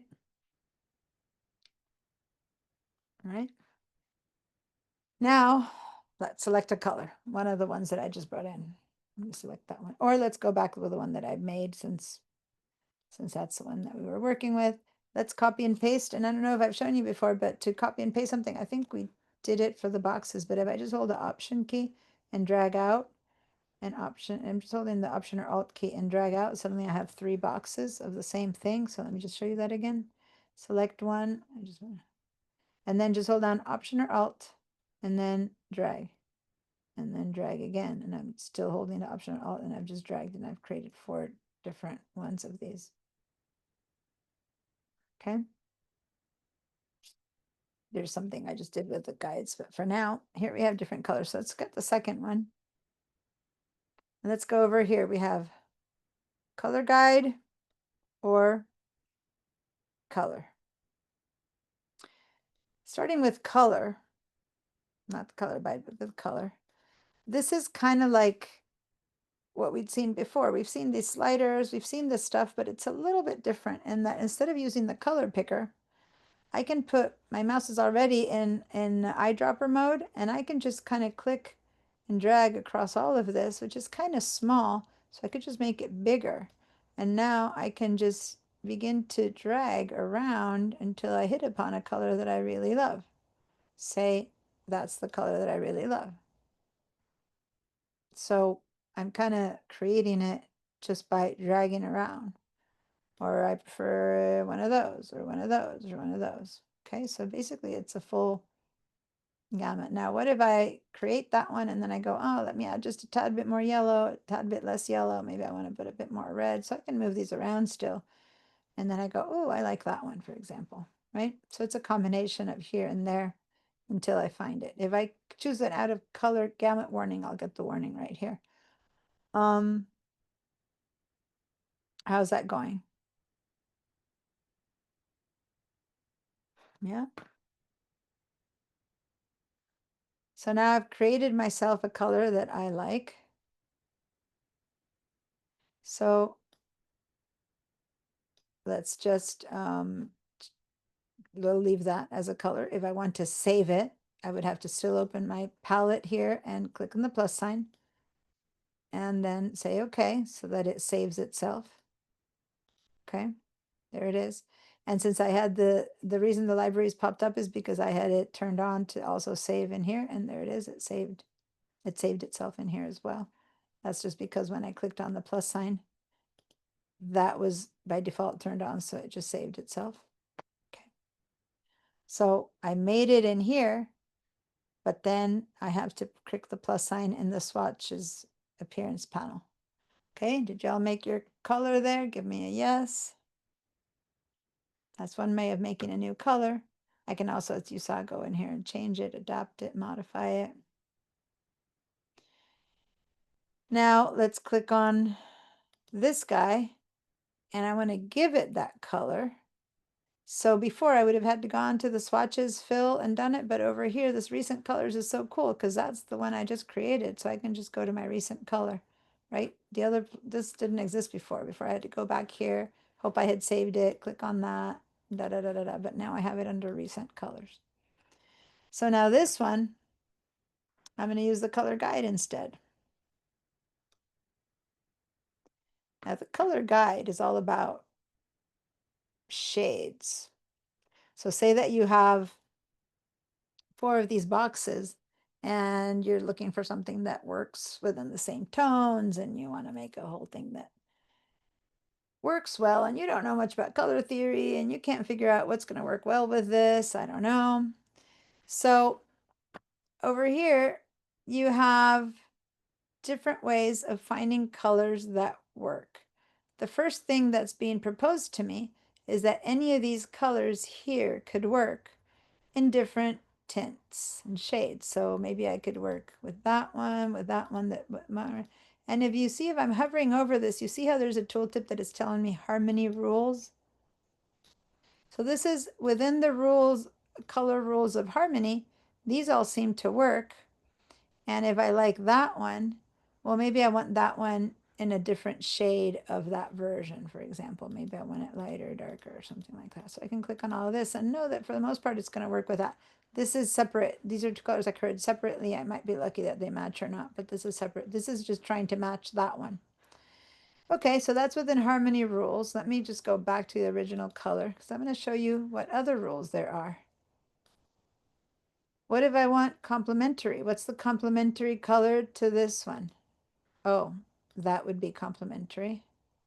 What if instead, I'm going to always go back to the same one. What if I wanted analogous or left complement or triad? There's all these different color modes, rules, high contrast to that one. Then that might be, you know, one of these guys, right? What would be the highest contrast and so on and so forth. So it's not preset palettes like before, but it is based on, so say that I go analogous there. So then these are colors that would work with analogous. So it might help me choose colors without being completely. So if I go back to this one now and make this one be another one that's kind of within the gamut, right? So now I have a little set here that I made that kind of works with a bit of help on the color guide and the color palette. And now I can select them and make 4 new swatches. Now I could select all 4 actually, because I think, did I have that swatch? I don't know. And go over here and I try to make new swatches of all of that. And I can't, but what I can do is put them in the library as a whole set. So let me go to the library. Go back to my good old Golden Valley project, right click. Huh. It's not letting me add them. Okay. There's some other place where you can put in all the colors separately then, and I don't remember where it might be. Here it lets me put that in as a graphic, which ultimately isn't such a bad idea. It's not the same as putting in the color, but say that I were to go into InDesign right now and I wanted those 4 colors. Well, I can just go and grab that graphic, bring it in here, and then I can pick those colors, you know, I can just go ahead and select this color here and with the eyedropper, pick it up, and then you go, I've got my color, right? Oh no. Okay, because it's vector and it's low resolution. It's okay. It'll still work. I'm going to choose that color and then use it for something else. And I'm going to make that be this color. So it still worked, you know, but it's more complicated. It's not the same. So I'm going to get rid of that. And that, ideally, I would get the colors in. So back to Illustrator. Then you'll have to do them one by one. I'll choose this one and go to the fill plus sign. Okay. And then I'll go to this one, properties, fill, plus sign. And again, I keep adding it to my class libraries. That's why it keeps switching to the class libraries. And now if I go back to my properties, I think, had I made this one already? Yeah. So now I have a whole bunch of colors here that I've made that I can now select, shift select. I've selected all 4 of the 4 that I made. And now I can make myself a new little group. Call this one, I made them. And I'll say, okay. And so here's my colors. Here's my 4 colors that I made. You see that? I made them with a color guide. I made them with whatever it is that I've used. And I know I've gone a bit fast through this because I'm going a bit in depth into color. It's just that in Illustrator is where you would most work with color.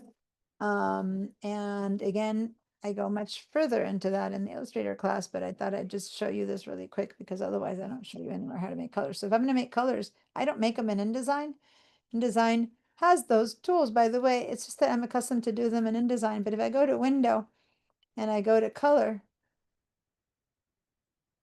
I have over here a very similar tool. You see, I could go over here and choose it, but I can't make it bigger. And I liked that I could make it much bigger in Illustrator. Here I'm kind of stuck with this teensy weensy little window, so I don't feel like I can get as good of a choice. Okay. And yeah, I ended up with a color right there that I can't see too well. And is it working? Yeah, it is. And if I, but oh, that was mine. But it doesn't seem as flexible as it was in Illustrator. So I'm just gonna not do it in InDesign. I'm gonna go to Illustrator, make my colors, and then I'm gonna bring them into InDesign. Okay.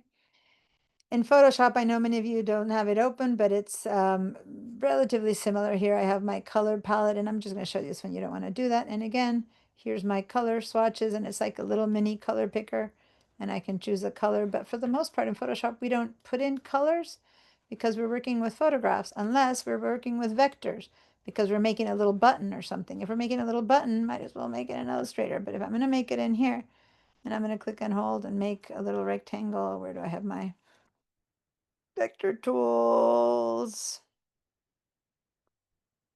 What version am I in? I'm in photography. That's why I'm not seeing them. Let me go back to essentials. Here I have some vector tools to make a rectangle in Photoshop. I'm going to take the stroke off and give it no stroke. Here's the color. Again, RGB, CMYK, similar ones. But if I go to the color palette, then I can just go up and down and choose a new color. Let me get something I haven't made yet. Purple. Something like that. Okay, so then I can pick it from here, and I can add it to swatches or add it to color libraries from here. Okay, so I'm going to go ahead and add it to the swatches. I'm going to call this one, I don't know, purple. Add it to the current library or learn more about, well, add it to my current library, and I'll say okay, and okay. And then I can go to my library and bring that color up. But where's my library? Here. I have so many other things open. Where did it end up? Somewhere over here. Ah, here's my purple. So I've now made that thing that color. So it's again, it all exists, but it's much more roundabout. I guess I could have made it a new swatch from here as well. Illustrator is the best way to create new colors as far as I'm concerned. And then you just share them around. Okay, so this one, it was just a demo. You don't need to even think about it. Undo, because I'm not showing you how to do vectors in Photoshop anyway. It's one thing too many. But yeah, just colored tools. The good news is they can all be shared.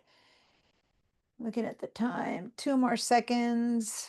Okay, this is since I only have 2 more minutes, this is a complete, first of all, let's save this file, which I haven't, Illustrator practice miscellaneous, because I showed you a bit of everything, files, entering, libraries, colors.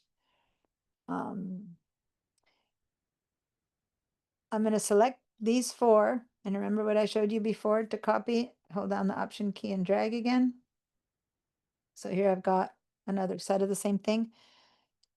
Just so you know, Illustrator, which is amazing with color, I'm going to select these 4, and you can watch this or do it because I only have a minute and a half. There's another tool that's amazing. Edit colors, recolor artwork. You can have like the most amazing colors, and then you go over here, you open this recolor artwork palette, and you start flipping it around, and it's giving you similar to that choices, but in different tones and different palettes. So it's like, if you want to do color, there's no question about where you would do it. And yes, it's 8:45. I wanted to show you that. Anyway, you can go to color theme picker and then choose based on that. So now I've just clicked with that arrow on this photo and it, boom, picked up 4 colors. So anyway, hopefully I'm convincing you that if you're going to do anything in color, you're going to do it here in Illustrator, okay? That was just a couple of quickie little examples that you don't need to know about right now, but just thought I'd tell you about. Hopefully I've left you with a little ooh ah, I want to take your Illustrator class. And ooh ah, that's so cool. Let's save that file and I'm gonna do a screenshot of all these colors, which I haven't yet done.